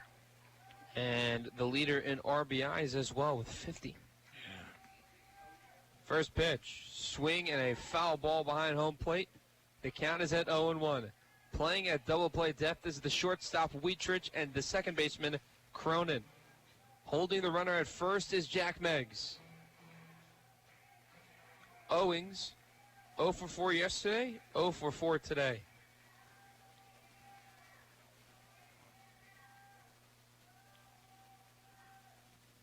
Oh, there's another foul ball into the Grizzlies dugout on the third base side. The count is at 0-2. Yeah, it's a pretty good 0-2 count on one of the better hitters with home run, RBIs.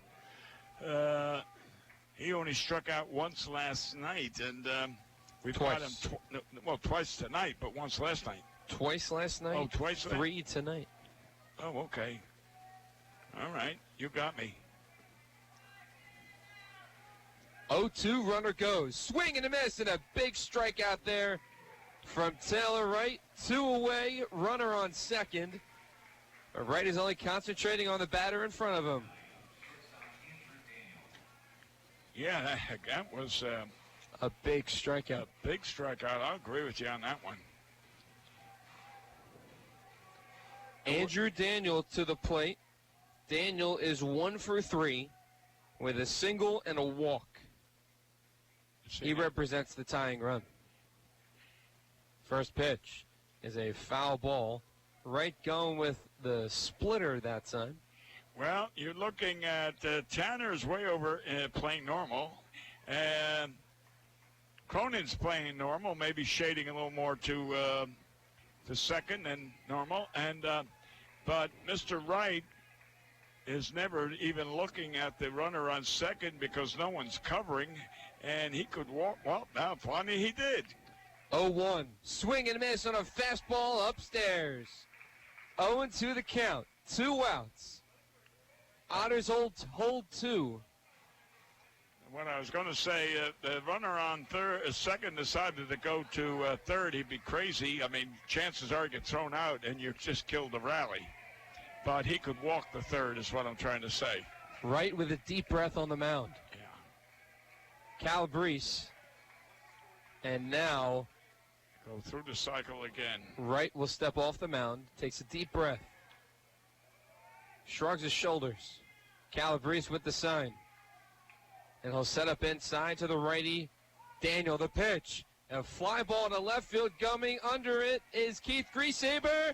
And another save is recorded for Taylor Wright. The Otters win by a score of 3-1. The magic number is down to 1. A great overall win by the Otters. Not a lot of offense, but timely hitting when necessary. The big 2 RBI, 2-out double by Rob Calabrese. That is the difference in the game. Taylor the Dark Wright comes out and gets another save for the Otters. Number 17 on the year. And with a win tomorrow, the Otters are in the playoffs. Yeah, and you're bragging about Mr. Calabrese, and we should because of his 2 RBIs. But I think the whole, the heroes of tonight's game is the entire Evansville Otter pitching staff. Yes. Who has done a masterful job.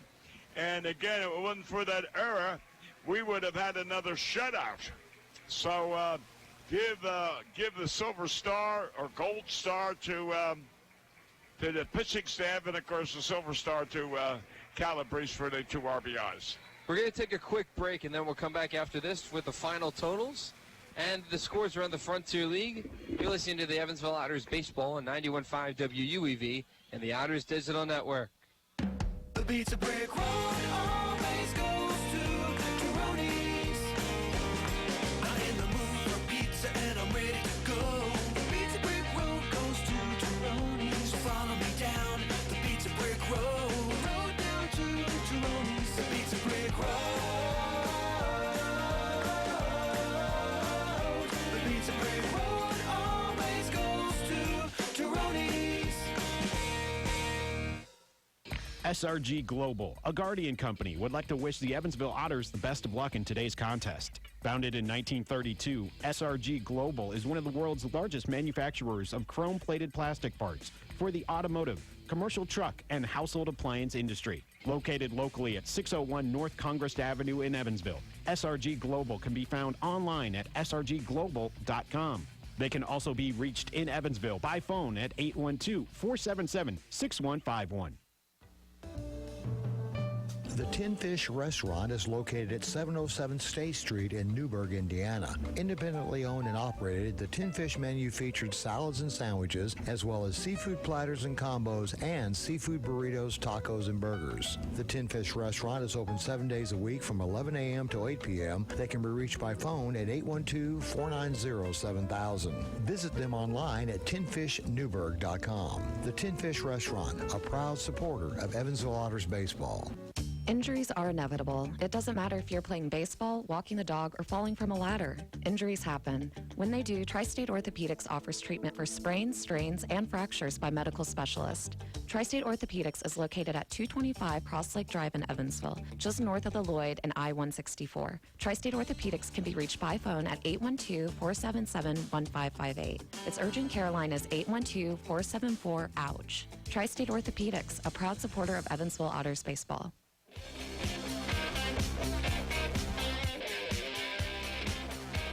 Welcome back to Evansville Otters Baseball, the Otters Postgame Show, right here on the Otters Digital Network and 91.5 WUEV. A gut-wrenching 2-run win by the Otters tonight against the Gateway Grizzlies. What can you say about tonight, Bill? Well, I'll say my heart jumped a few times on its beat because several times they had runners on, and we've miraculously got out of it with outstanding pitching. Or double plays, whatever the case may be, good defense, good pitching. We did have the quality hit by Calabrese, but other than that, we left an awful lot, a dozen or so runners on base, bases loaded, and we can't score. I mean, we tied the game simply because one of our batters got walked. Yep. And we had the bases loaded, and it was a walk, and that's how we tied the game. And then all of a sudden, the next inning, up come Calabrese and got the 2 RBIs. Other than that, we may be going into the International League rule, but I'm going to say the pitching was outstanding, and outside of the one error, the defense was there, and overall it was a good team win. I couldn't agree more. Each team left 10 runners on base. Oh, really? They left 10 too. Okay. Yes. And I know, let's see, we got Brandon got 8 strikeouts, and that was superb. And then in comes Byer, he gets 2, and then the Soldier Boy gets 2, and then you got Wright gets 1. That's 13 strikeouts. That means our pitching was superb.